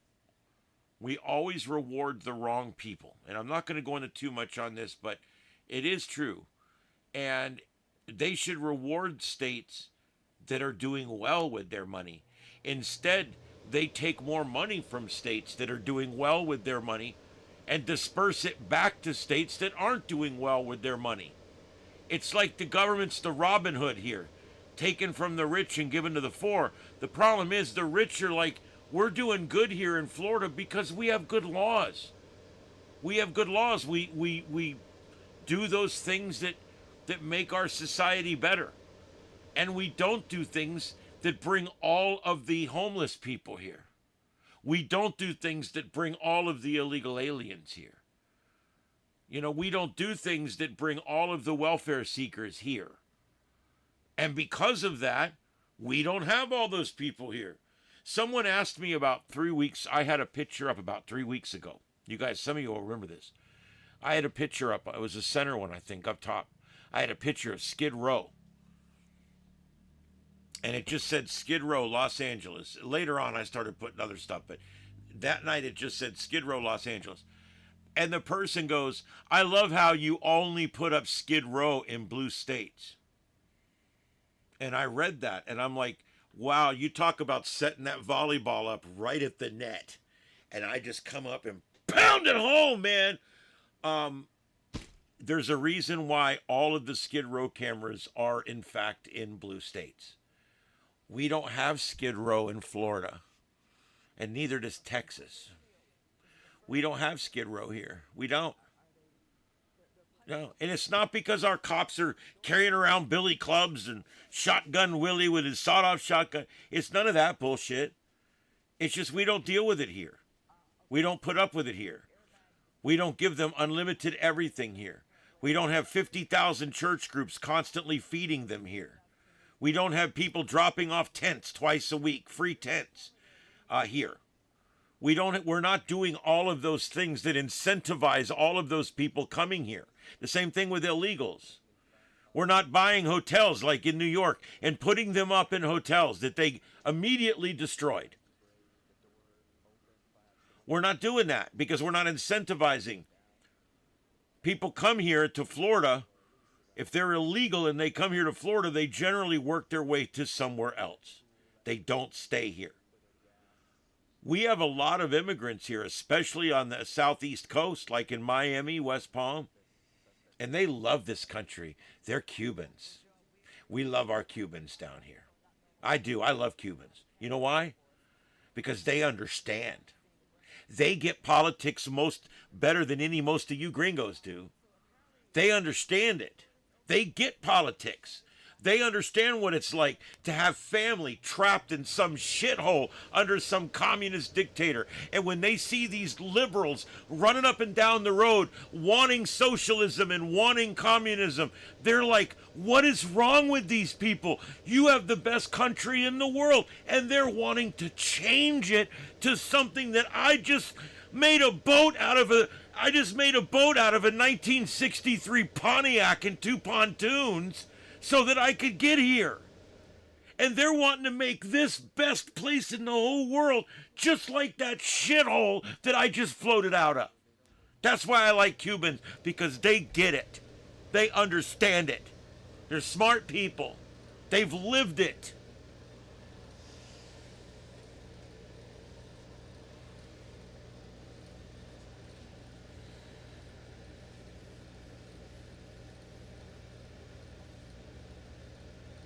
Yep, sanctuary cities everywhere.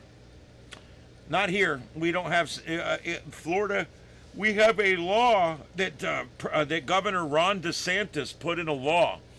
You're not allowed to be a sanctuary city here, because what a sanctuary city means is you defy state or you defy federal immigration law. That's what that means. That means if you have a prisoner in your prison, God bless you, cameras. Oh.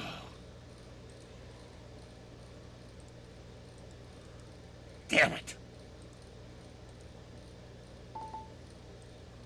I hate these cameras.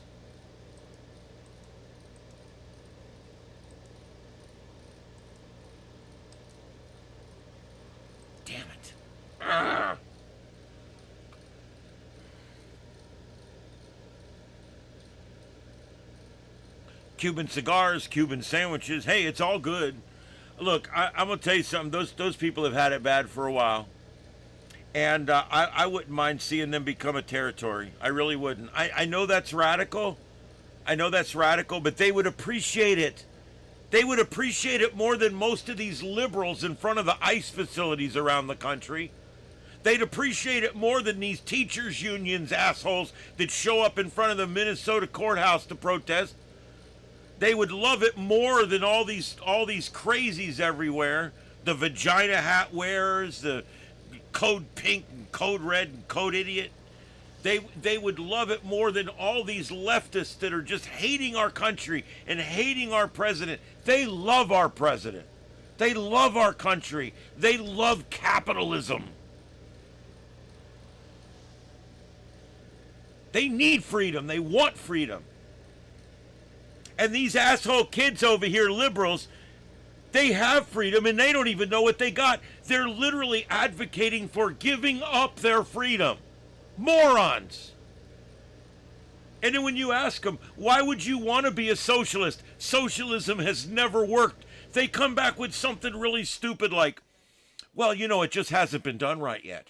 We've got a new way we're going to do it. It's all like snobby and cool, and you're going to love it. It's going to be great. Socialism, way to go, man. Let's all get together and make it work. Come on, comrade.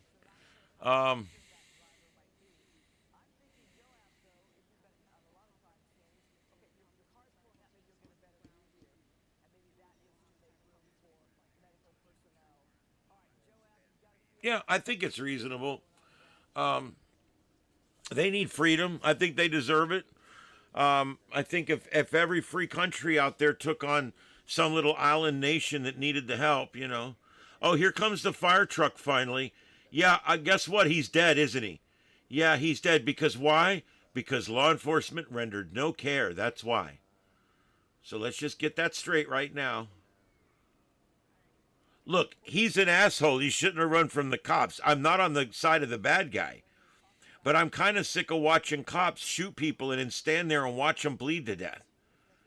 It's like, at least hold pressure on the wound till the medics get there.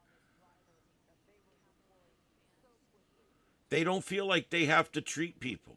The whole time I was a cop and a fireman, I was a part-time cop and a full-time firefighter here. I was an officer on the fire department, a lieutenant most of the time, but I worked my way all the way up to chief. But when I was on the fire department, we dealt with this with cops. No matter what, they'd pull up on a really bad wreck, and they would just stand there and talk until we got there. They might direct traffic, or they won't hold necks, they won't put gloves on, they won't stop bleeding, they won't do any of they won't pull out the medical kit they've all have to have in the back of their car. Cops don't feel like they have to render care. It's just not their job. Not my job, man. Yeah, I don't think the cops shot this guy. No, that's not what I said. I never said that. Never said that. But he was in an extremely bad accident, was never given any care. That's what I'm talking about.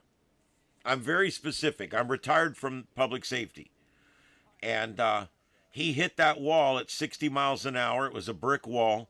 That car is totaled all the way to the firewall. The motor's sitting half in the front seat right now. And I think there's probably a chance that he was seriously injured in the accident. And then instead of rendering some kind of care or something to him, they stood there and yelled at him for 2 hours, and then they finally gassed the car. I don't know. I do agree with them slowing down. That's why I said I'm not even saying they did anything wrong. It appears that they could have rendered aid quicker. But I do agree with cops just not shooting everything up and being done with it either. So I'm trying to give him the benefit of the doubt here. Maybe he was talking to him and he just wouldn't come out. Okay, maybe he was, not hurt too bad or whatever, and that's I don't know, whatever. Shit.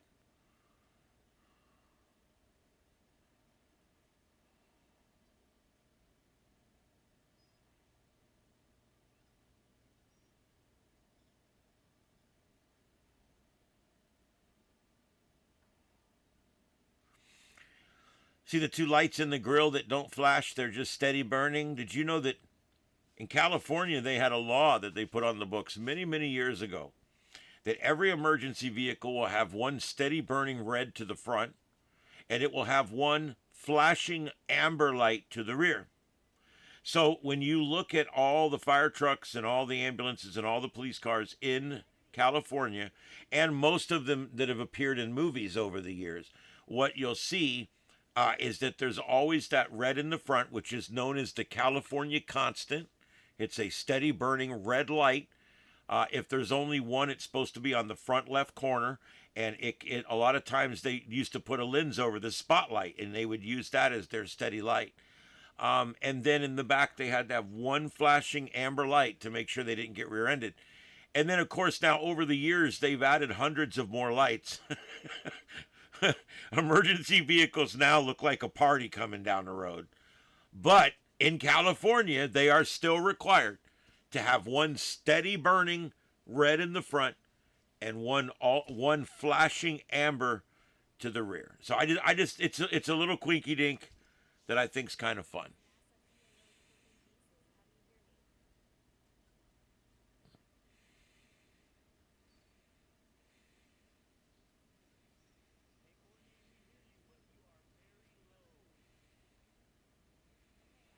Yeah, defund the police. That's pretty stupid. You know, I'm the first one that will bitch when the police break the law and the police don't follow the Constitution. I think that's very important. But I'm also pro-police. We need the police. My God, what are you saying? So what you're saying is, well, we've had a few problems with the cops going a little too far, so we're just going to fire them all. That doesn't make sense, you know. That's like saying, well, 2 of the firemen came up with positive on a drug test, so we're just going to shut the whole fire department down. I mean, where does that end? That kind of logic. You know what I mean? I mean, that's dangerous thinking. Defunding the police is just an ignorant thing. It's if you want to make an argument that the police are not spending the money in the right places, or maybe they're spending too much money, I would love to have that conversation, because I think we could find some common ground. I think they have some real big... are they loading up an empty stretcher? Is he in that stretcher? You guys tell me.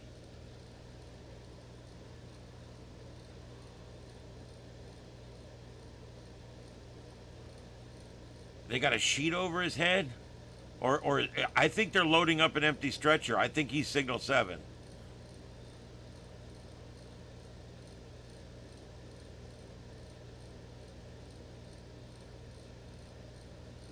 I don't know. Could you guys tell if that stretcher was empty?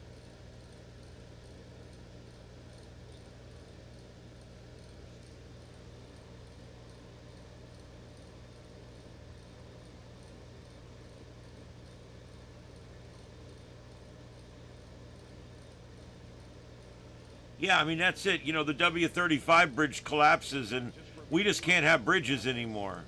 I mean, you got to keep it in perspective. That's all. Where the 4 of us were the most forged, the most bonded, and we came out of that really focused on that day ahead. I think that was a very caging moment for the 4 of us. Thank you for that question, and it was a great moment. We're back to the guys at the space station left ear. From Joey, go ahead. Thanks. Joey Roulette with Reuters. I'm curious, Reed, and for anyone else who wants to answer it, how has this mission changed you guys personally and your views of the moon? These photos make it look kind of intimidating and beastly, and just curious to hear your thoughts on how you guys have also changed during this mission personally. Thank you.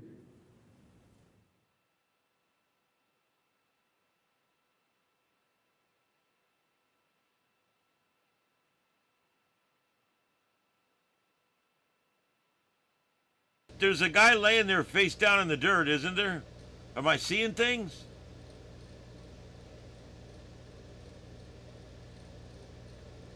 Shouldn't they load him in the ambulance? Or ambulance, depending on what part of the country you're from. Look at that car, man. That shit is total bad. I had an opportunity earlier to answer this question from my own perspective, and we have seen just some extraordinary things that I thought we might see. They looked similar to what I got the volume up on that channel. There's nothing coming over it. Never even imagined. And those were different perspectives that we saw these things from. But I have to say, it hasn't changed my perspective or the perspective that I launched with. But the perspective I launched with was that we live on a fragile planet in the vacuum, in the void of space. We know this from science. We're very fortunate to live on planet Earth. And the other perspective that I've sort of learned from others through life is that our purpose on the planet as humans is to find joy, to find the joy in lifting each other up by creating solutions together instead of destroying. And when you see it from out here, it doesn't change it. It just absolutely reaffirms that. It's almost like seeing living proof of it. Okay, we'll go ahead and take one more question here in the room and then head to our phone bridge. If you are on the phone bridge and have a question, just a reminder to press star. I just had another video go up of the Portland protest. I'm putting that up. So wonderful to speak with you. This is Jackie Waddles with CNN. Obviously, there is a huge moment coming up with reentry. Can you describe your feelings, how you're preparing for that moment mentally and physically? Yeah, I'm shitting my pants. And then as you prepare for the end of the journey, what are some moments that you know that you'll take with you for the rest of your life from this journey? Thank you.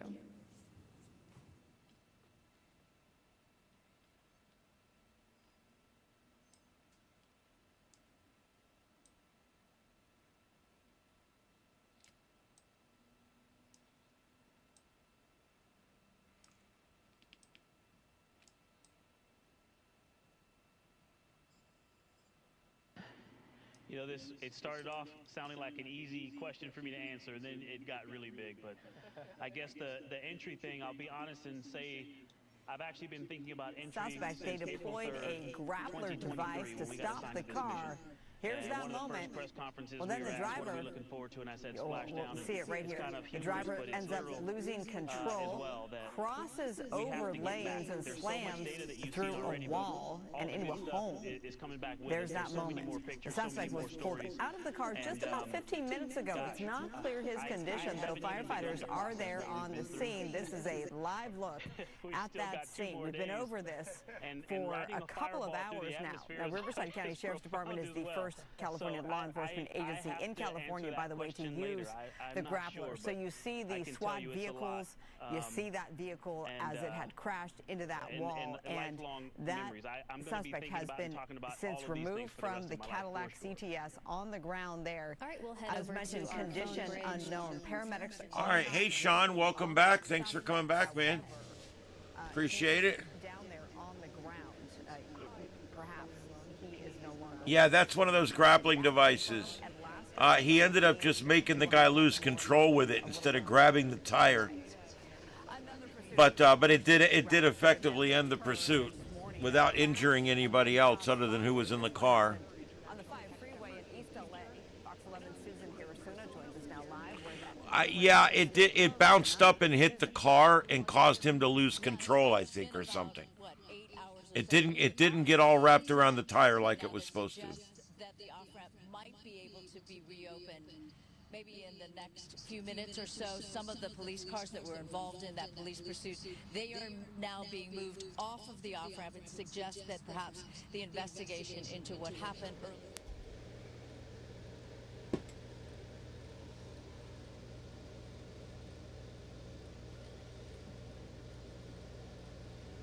Well, when I think about the Artemis program in general, we've already seen some. I swear, guys, I think they got a guy covered up there. I think it's a Signal 7. Space that we're going to see put to good use in one way or another.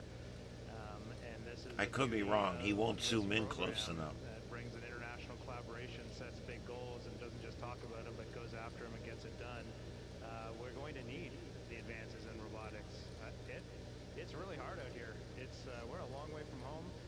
We've been learning the entire journey. We've been watching Mission Control learn. You do a lot of testing on the ground, but your final test is when you get this hardware to space, and it's a doozy. And our team has just performed and just knocked it out of the park. but it doesn't mean it might look easy from the outside. We can tell they are working so hard on the ground to do this, and we really appreciate them. And so when we get, these next generation robotics on the surface of the moon and out in deep space, there's going to be some challenges, there's going to be some failures along the way, and there's going to be some learning that happens. On the personal note, yes, I had some videos from all of my family, my 3 children, Devin, Ashley, and Caitlin, and my wife, Catherine. And when you're out in deep space by the moon and you are listening to a video they recorded for you before you launch, that's something.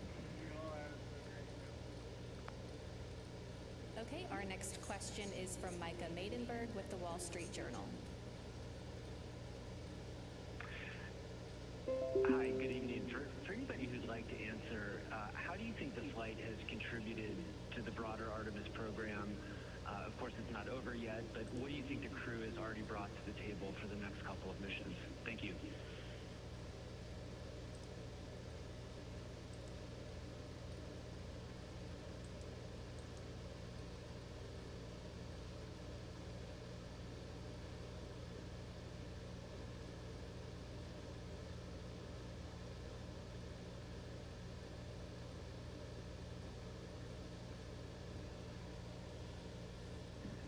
Well, I love this question because part of our ethos as a crew and our values from the very beginning were that this is a relay race. In fact, we have batons that we bought to symbolize physically that. We plan to hand them to the next crew, and every single thing that we do is with them in mind. Oftentimes, it's actually easier in human spaceflight, especially on a first mission, to accept some of the things that aren't working quite right or the operational workarounds. And we have actually been diligent to try to fix everything. And we're always thinking from the perspective as what is the next crew going to think about this? How will this help them to succeed? So manual piloting the vehicle, making sure that the procedures and the processes for making everything work are all as they should be. Then there's... You are listening to a live press conference between ground-based news reporters and the crew of the Artemis II. We're listening to that on the left channel, and we're still listening to the end of this pursuit situation in Southern California on the right channel. This is Starship Adventures. My name's Ian, the show called The Sights and Sounds of Earth, and we're continuing our coverage now. Rooms, the launch teams, everyone, hopefully we've done our best to bring folks together and to make sure that we can be the best we can be. Obviously, just testing, putting humans in this vehicle is the easy thing to see, and we hope that we've capitalized on that and made it as much as it can be for our time here. Our next question is from Alex Wilson with the Weather Channel. Hi guys, thank you so much for your time. You're space experts, yet time and time again we've heard you amazed by things that you've seen on this mission. So what has been the biggest scientific surprise or discovery for you?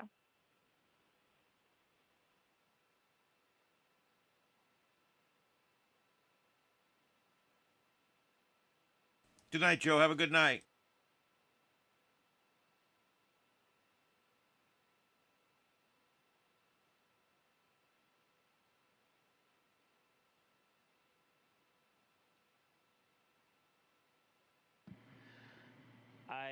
The whole mission, truly the whole mission, but we saw really amazing simulations made by our lunar science team about what the eclipse would look like when the moon was 30, 35 times bigger than the sun. But seeing that,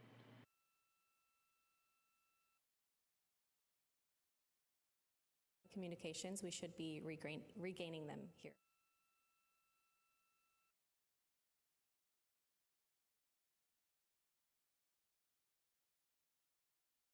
Artemis Houston, comm check, over. See, if I was in that room, I'd be scared right now. What the hell just happened? Are we still getting telemetry?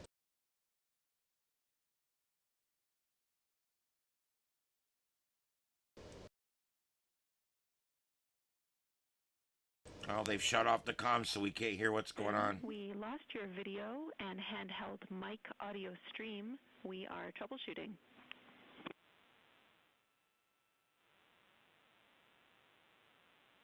Copy. Oh shit. Over.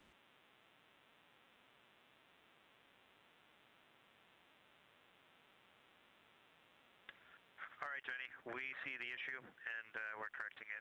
We'll probably need about 30 seconds, and then we should be streaming again. Copy. Sounds great. Thank you.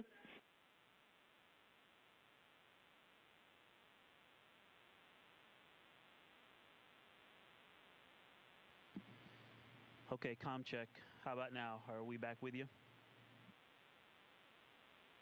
And Jenny, how much of Victor's answer did you hear? Yeah, we have you back, video, and the handheld mic seems to be back up too, and Victor should repeat his answer. Over to PAO.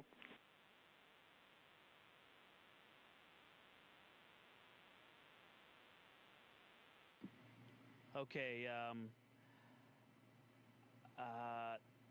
the Good night, Mark. Have a good one. We'll see you tomorrow. the thing that we saw that really surprised me the most is we trained to view the eclipse from the far side of the moon, or after going beyond the far side of the moon. We saw great simulations made by our lunar science team, but when that actually happened, it just blew us all away. I mean, you heard the reaction real time.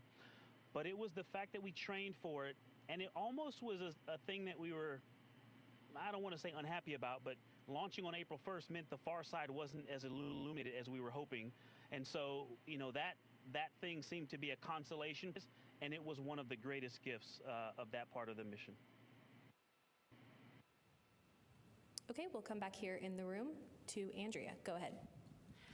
Hi, Andrea Leinfelder with the Houston Chronicle. I'd like to hear about life inside Orion. Christina, in the fall you said the capsule would feel bigger in microgravity. Does it feel bigger? And at what moments do you find that you're bumping into your crewmates, and what tips will you be given to future crews?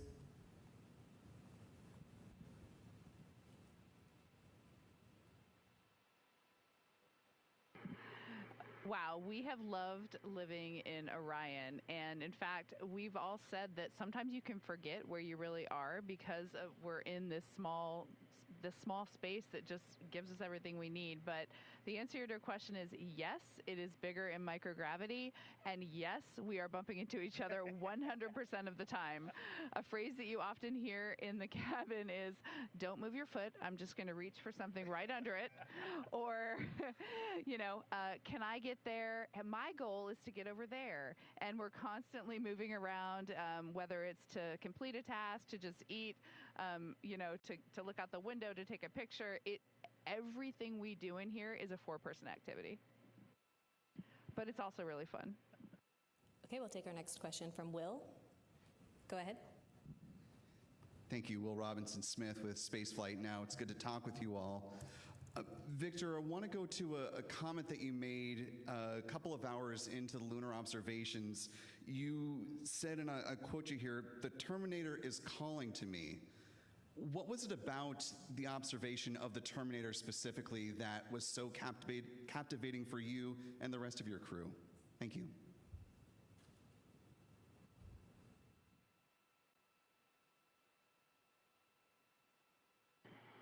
One being 3,500 miles from it. I mean, it was so big, and now it wasn't an image on a screen, but it was all of the things we had talked about in training, the terrain, how you can see features based on how high they are above the surface and how low things were.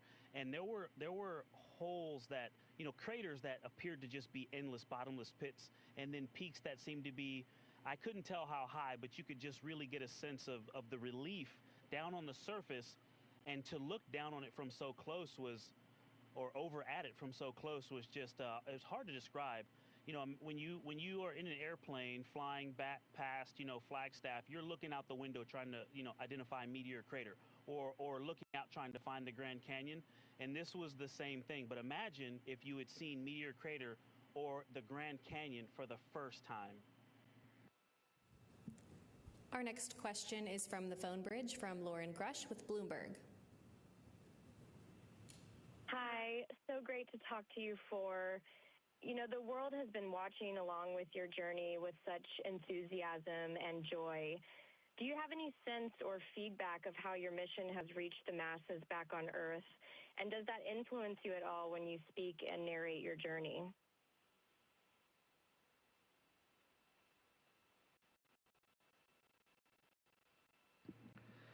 Thank you for this question.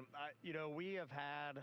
I'm going to answer it a little bit differently than it was asked, but I'll get there in a second. But we have had a chance, the four of us. We've had 2 opportunities each to have very brief video chats with our families. And I will tell you, first of all, the 4 of us are now forged in a friendship that is very unique, and we will cherish this bond that we share for the rest of our lives. And then one of the neatest things being a crewmate on this. All right, guys, left side is the space guys talking to during the guys on Artemis doing a press conference. The other side is live from Portland in front of the ice building. And that has been amazing. And when I got to talk to my daughters, Ellie and Katie, for the first time, like, I just couldn't even speak. I was just so overjoyed. I was crying. I mean, it is an amazing experience. But what also came from that is really our source of news on planet Earth. And those family members have been our source of how the mission is going from the public perspective. Obviously, they're all biased. Although most of our kids are teenagers, so maybe they're not quite that biased. But they're biased. But what we had really hoped, and we said it a lot before, I mean, we really are here to serve NASA, to serve our 2 nations, Canadian Space Agency, NASA, and the international community, and we're here to serve for Artemis 3. But what we really hoped in our soul is that we could, for just a moment, have the world pause and remember that this is a beautiful planet in a very special place in our universe, and we should all cherish what we have been gifted.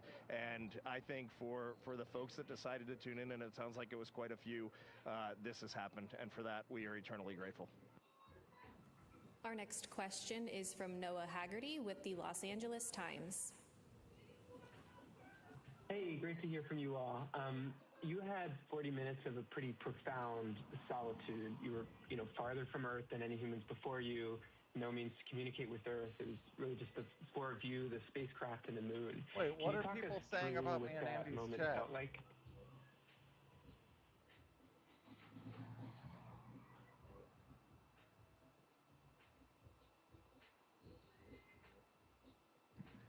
Well, Courtney's running this press conference, and she knows I always speak the truth, sometimes with a little bit of embellishment. But I will tell you exactly as it went. When we watched that Earth eclipse behind the moon, wow, I'm actually getting chills right now just thinking about. My palms are sweating. But it is amazing to watch your home planet disappear behind the moon. You could see the atmosphere. You could actually see the terrain in the moon projected across the Earth as the Earth was eclipsing behind the moon. It was just an unbelievable sight. And then it was gone. It was out of sight. And we took a moment here. We had a lot of scientific work to do right there. That was probably the most critical lunar observations for our geology team. But the 4 of us took a moment. We shared maple cookies that Jeremy had brought, and we took about 3 or 4 minutes just as a crew to really reflect on where we were, and then it was right back into the science. And it is a surreal feeling, but we had a lot of work to do too, and I think that kept our focus. And so it's only come like later, and we still haven't even begun to reflect on this mission. We had a little bit of a light work day yesterday, and we were starting to journal and reflect a little bit. And there's a lot that our brains have to process. Human minds should not go through what these just went through, and it is a true gift. And we have a lot that we just need to think about and journal and write, and then we'll get the full feeling of what we just went through. Take our last question here in the room. Go ahead. Hello, Artemis crew. This is Rebecca Morell from BBC News. Now you're almost home. What will you miss most about being in space, and what won't you miss at all? Perhaps it was all the shitting in a bag, because the damn toilet didn't work, you know what I mean? It was a bunch of bullshit, you know what I mean? I had a shit in a bag. Well, first of all, thank you for that question. I will miss this camaraderie. I will miss being this close with this many people and having a common purpose, a common mission, getting to work on it hard every day. No dispatch, but I'm keeping my eyes open. Thousands of miles with a team on the ground. This sense of teamwork is something that you don't usually get, like, as an adult. I mean, we are close, like, he just walked over and I talked to him for a minute. And then I came back and my stream that was is a down, privilege and now we I will only never have have again. 125 people I have to watching. say, I don't think there's anything I would say I won't Am I miss back or up? that I'm Can you just guys ready to be see over. and hear me? Because this whole thing is a package. We can't explore deeper unless we are Hold on. I think my stream doing a just few went things that are down. inconvenient, unless we're making a few sacrifices, Can you guys see and unless hear we're me? taking a few risks. And those things are all worth it. All right, that's unfortunately all of the Yep, time okay. we Did you guys have see for any of today. Reed, Victor, when Christina, Portland and Andy came Jeremy, up, or you was have that, did I go down captivated for the all of world that? through this mission. We're all watching, we're all cheering you on, and we can't wait to welcome you home in a few days. Thanks for joining. It just dropped for a moment.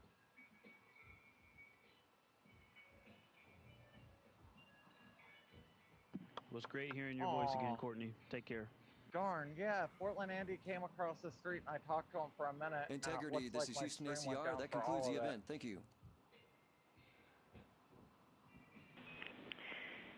Thank you to all the participants. Integrity, we are now resuming operational audio communications. I was mute. I have the cam. That is going to be that. That was the press conference there with the Artemis crew.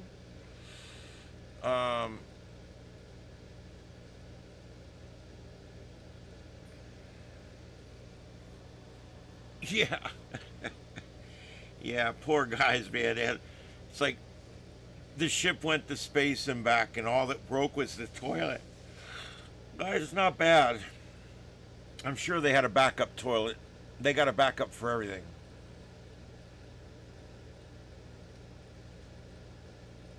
Or maybe they did it like in Apollo 13. They got out some duct tape and some bags and a few hoses and they made a toilet. Anyway. What's lame?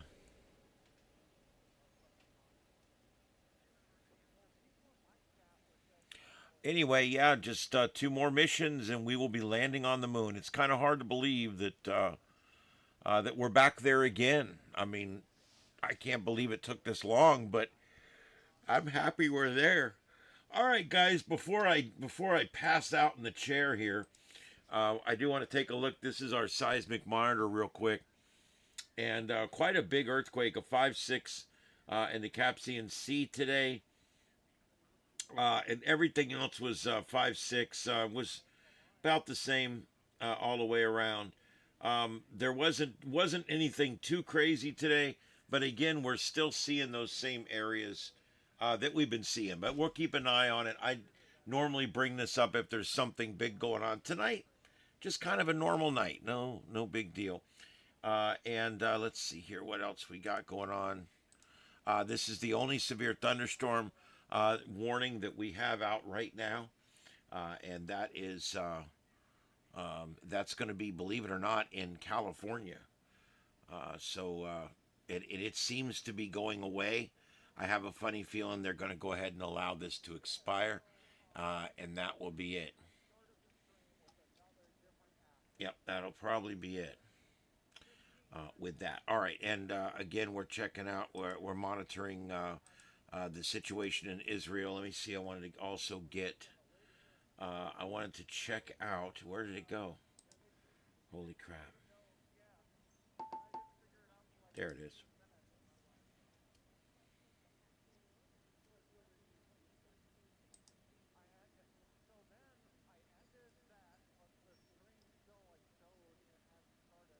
What is going on?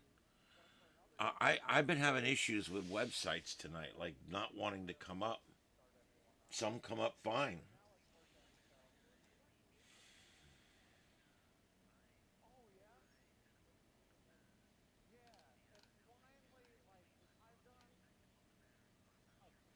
All right, so our next launch is tomorrow. Spectrum, launching from Norway, 4 p.m. Eastern. The next 2 after that are on the 10th. So we'll talk about those coming up tomorrow, the next day. But there you go. The ideal format, I think we knew that going into this, and we were just... That was earlier. We won't need to listen to that again. Okay, anyway, so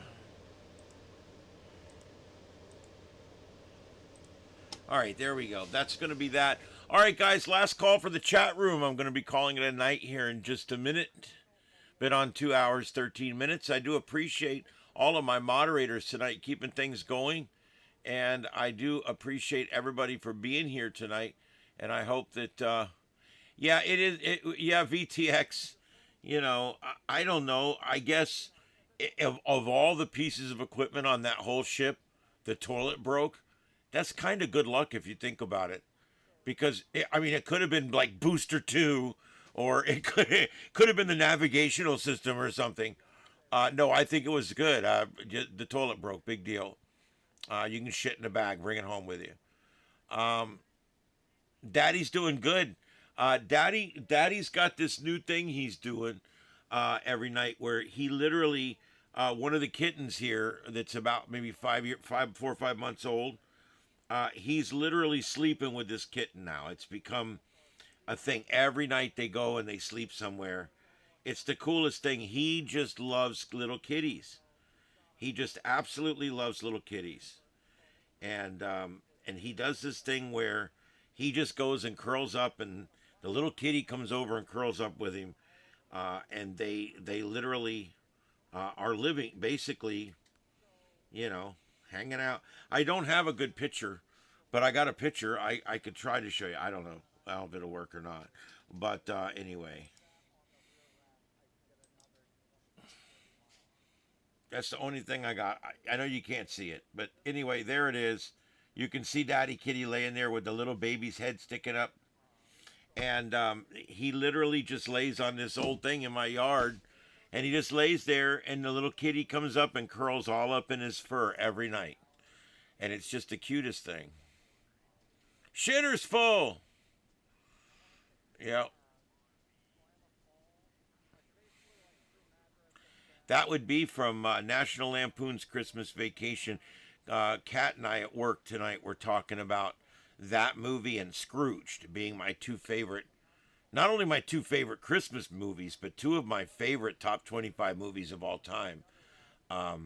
National Lampoon's Christmas Vacation with Chevy Chase, and then, of course, Bill Murray's Scrooged. Two amazing movies.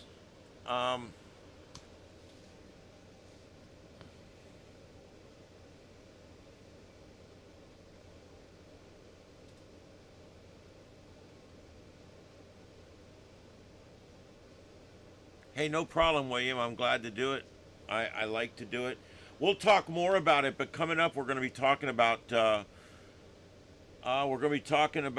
PANSTARRS. It's another comet that's going to be going around the sun. Unlike the last one, MAPS, this one is actually believed that it's going to survive the pass, and when it comes out on the other side, it's going to be a magnitude +2. It will be visible to the naked eye. And of course, if you have binoculars or any small aid, even a camera with a nice lens package on it, like if you got an old XLR camera or an XLR digital, and you got a decent lens package on it, you could probably get a good photo of this thing. It's going to be visible to the naked eye, which is fairly rare for comets. It happens, but somewhat rare. And so that's going to be coming up towards the end of the month. It's going to make its closest approach to the sun, but it's going to be 0.5 AU, which means it's going to be only as close to the sun, half the distance between here and the sun. That's how close it's going to be. That would be 1/2 an AU. 1/2 an AU. An AU is an astronomical unit, which is the distance between Earth and the sun. So if it's 0.5 AU, then that means it's half the distance between us and the sun will be how close it's going to be to the sun. So it's far enough out that it's going to survive, but it is going to light up really good. And it's about as bright as a 5th magnitude star right now, barely visible. In a real dark sky with really good eyes, you still could probably see it. It's a good target for cameras and telescopes. Short exposures in the morning twilight will reveal the comet's long tail, bisecting the constellation Pegasus. if you want to catch the comet, your best chance is over the next 2 weeks or so.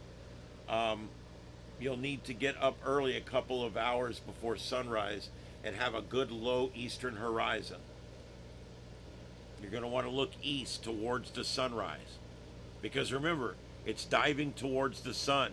When we're going to be looking at it coming up in a week or two, it's going to be exiting the sun, which means we're going to have to look in the direction of the sun before the sun comes up in order to see it. But it is going to be visible northern hemisphere. It's going to make its closest approach on April 19th. Not expected to disintegrate. It will emerge intact as a naked eye object, magnitude +3 or better. This makes it very bright in the sky. It's going to be really cool. It's going to be as bright as a really bright star or a planet. And we may even be able to see with the naked eye part of the tail, which will be really cool.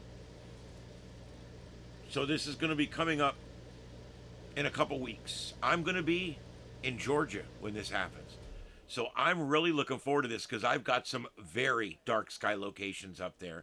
I drive up to Notley Dam, where there's not a street light for 2 miles in any direction. And I'm up on a dam up on the side of a mountain. It's pretty cool. And I just go sit out there, and it's really neat. I can't wait to get up there. I truthfully have not seen a naked eye comet in many years, so this is going to be cool. Yep, this is Mama Bleep. Say hi, Mama. Say hi. All right, good enough. She's like, what was that all about? See, she has no idea what I'm doing, so to her, I'm just doing weird, stupid shit for no reason. Kind of like when the Democrats do legislation. Anyway, all right, so let's see where we're at here. Man, oh man. By the way, remember I played The Count last night? I got a copyright for that. Not a strike. I was able to clear it. I just had to cut it out.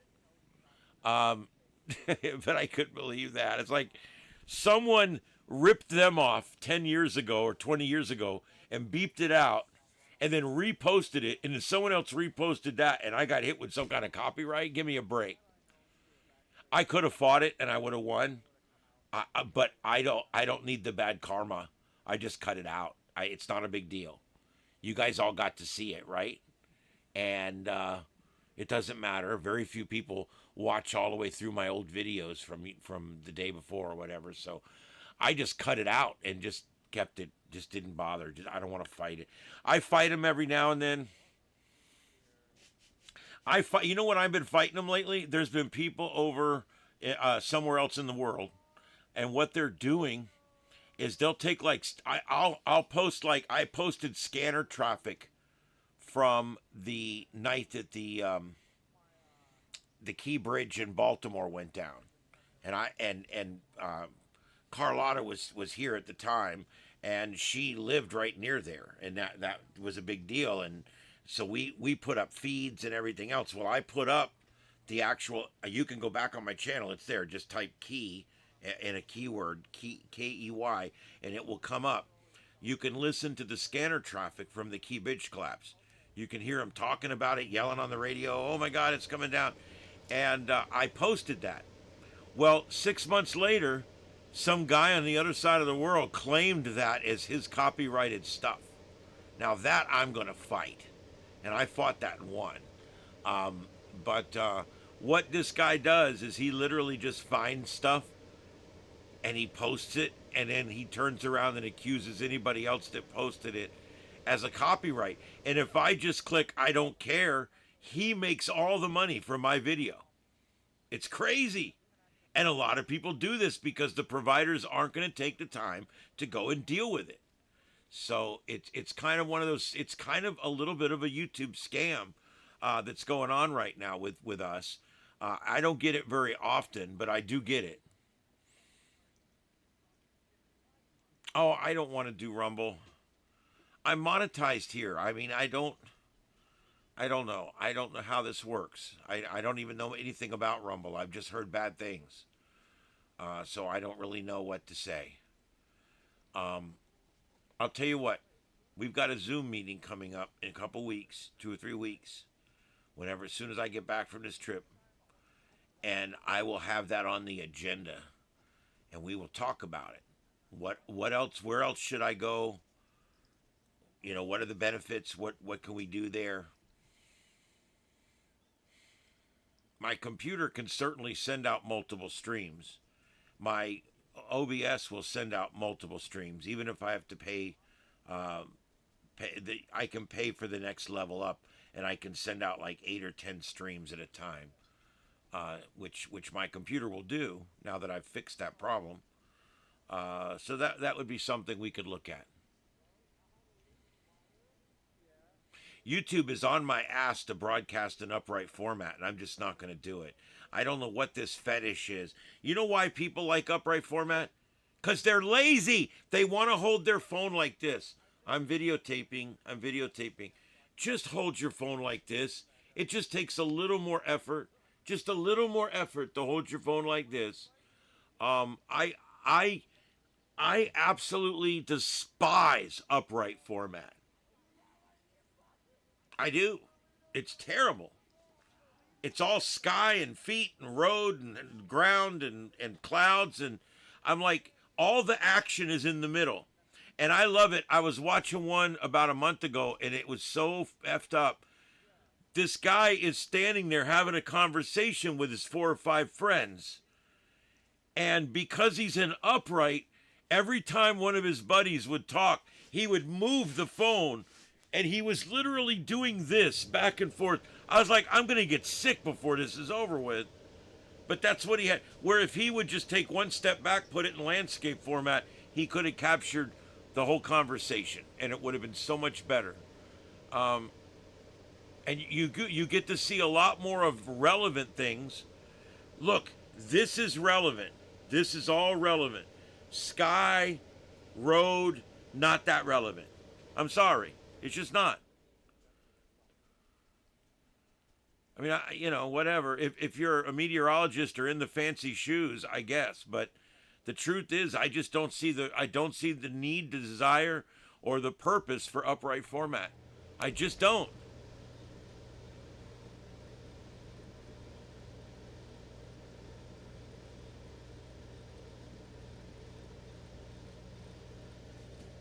Oh, I see it. Let me see what I can do.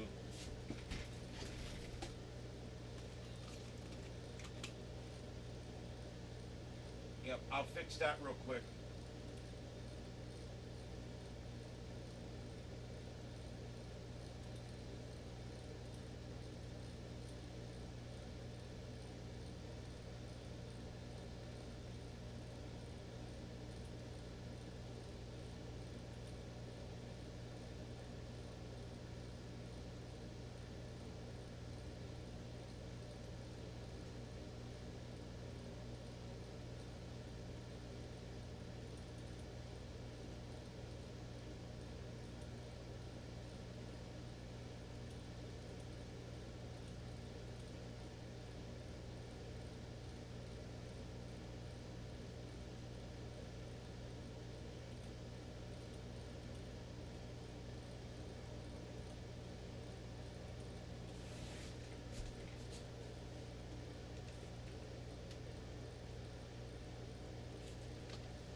Mama, you okay?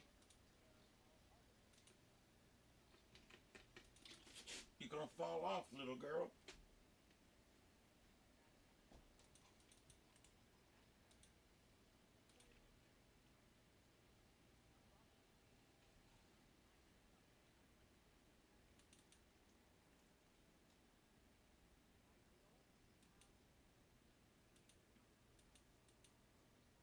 Okay, that's fixed. All right, there we go, guys. That's fixed. All right, that's fixed.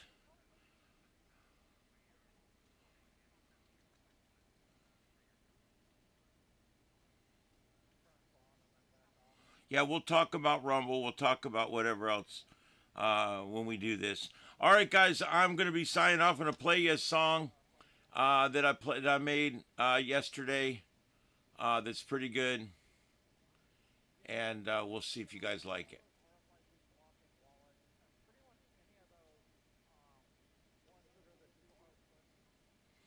All right, guys, I want everybody to have a good night out there. My name's Ian. This is Starship Adventures. We'll see you back here tonight at 9 o'clock p.m. Eastern for another episode of the Sights and Sounds of Earth. We'll see you guys then, and have a good one out there. Be safe, and we'll see you tomorrow night. Have a good one. Good night, everybody.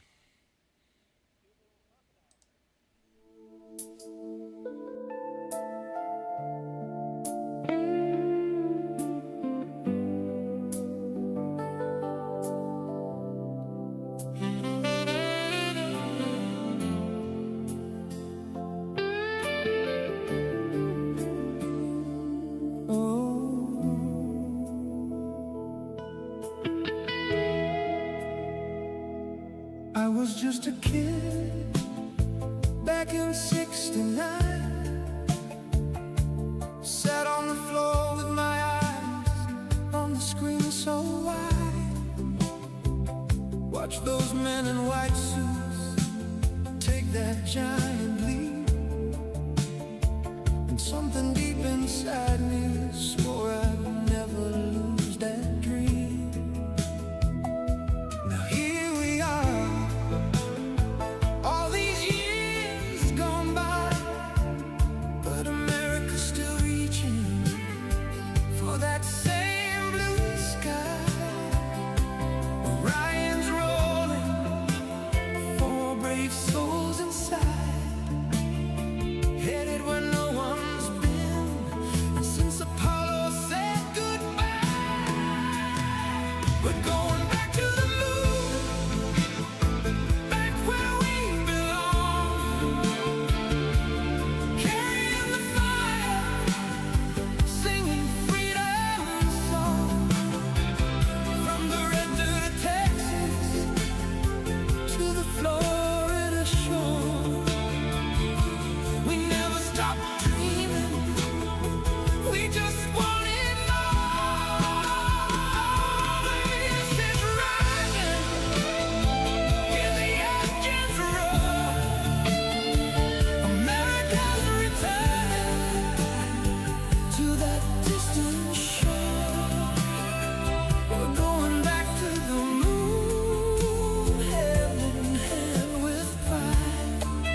beginning, my American friend. So here's to the dreamers, the engineers, the brains, to every American who still believes in what we gain. From the farms in Kansas to the factories in Detroit, we're all riding with them on this historic flight. When the splashdown in the Pacific, safe and sound, we'll stand a little taller on this sacred ground. We're going back to the moon, back where we belong, carrying the flag, singing freedom song from sea to shining sea. Let the whole world see America still reaches for infinity. Artemis is rising, hear the engines roar. We're coming home to glory like we did before. Going back to the moon, hand in hand with pride. The greatest nation on earth is taking back the sky. Yeah, we're going back. God bless the astronauts. God bless America. We're going back to the moon.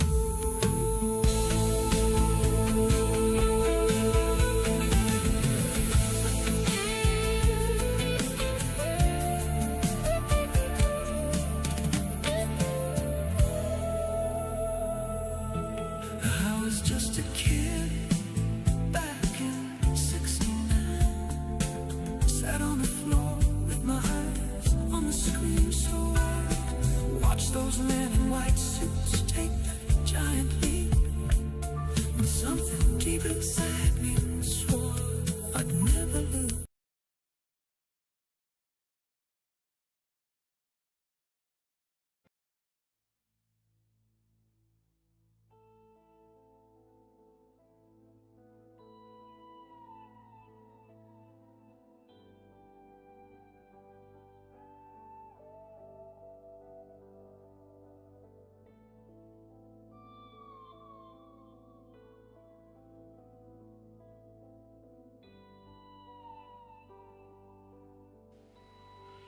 This is the YouTube channel Starship Adventures, broadcasting live from Starship Studios in North Fort Myers, Florida, in the United States of America.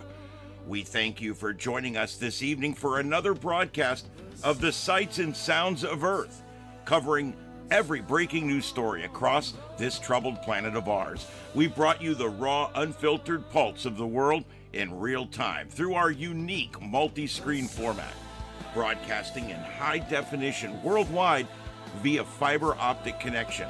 Starship Adventures, a new kind of YouTube content. To our regular viewers, our loyal crew members, our amazing moderators, and everyone who tunes in each night at 9 p.m. Eastern, we thank you. Your support keeps this independent voice alive and well. We'll be back tomorrow evening at 9 p.m. Eastern with another live edition of the Sights and Sounds of Earth, right here on Starship Adventures. Until then, stay safe, stay informed, and may God bless you and these United States of America. This is Starship Adventures, and this concludes our broadcast day. Good night, America, and around the world.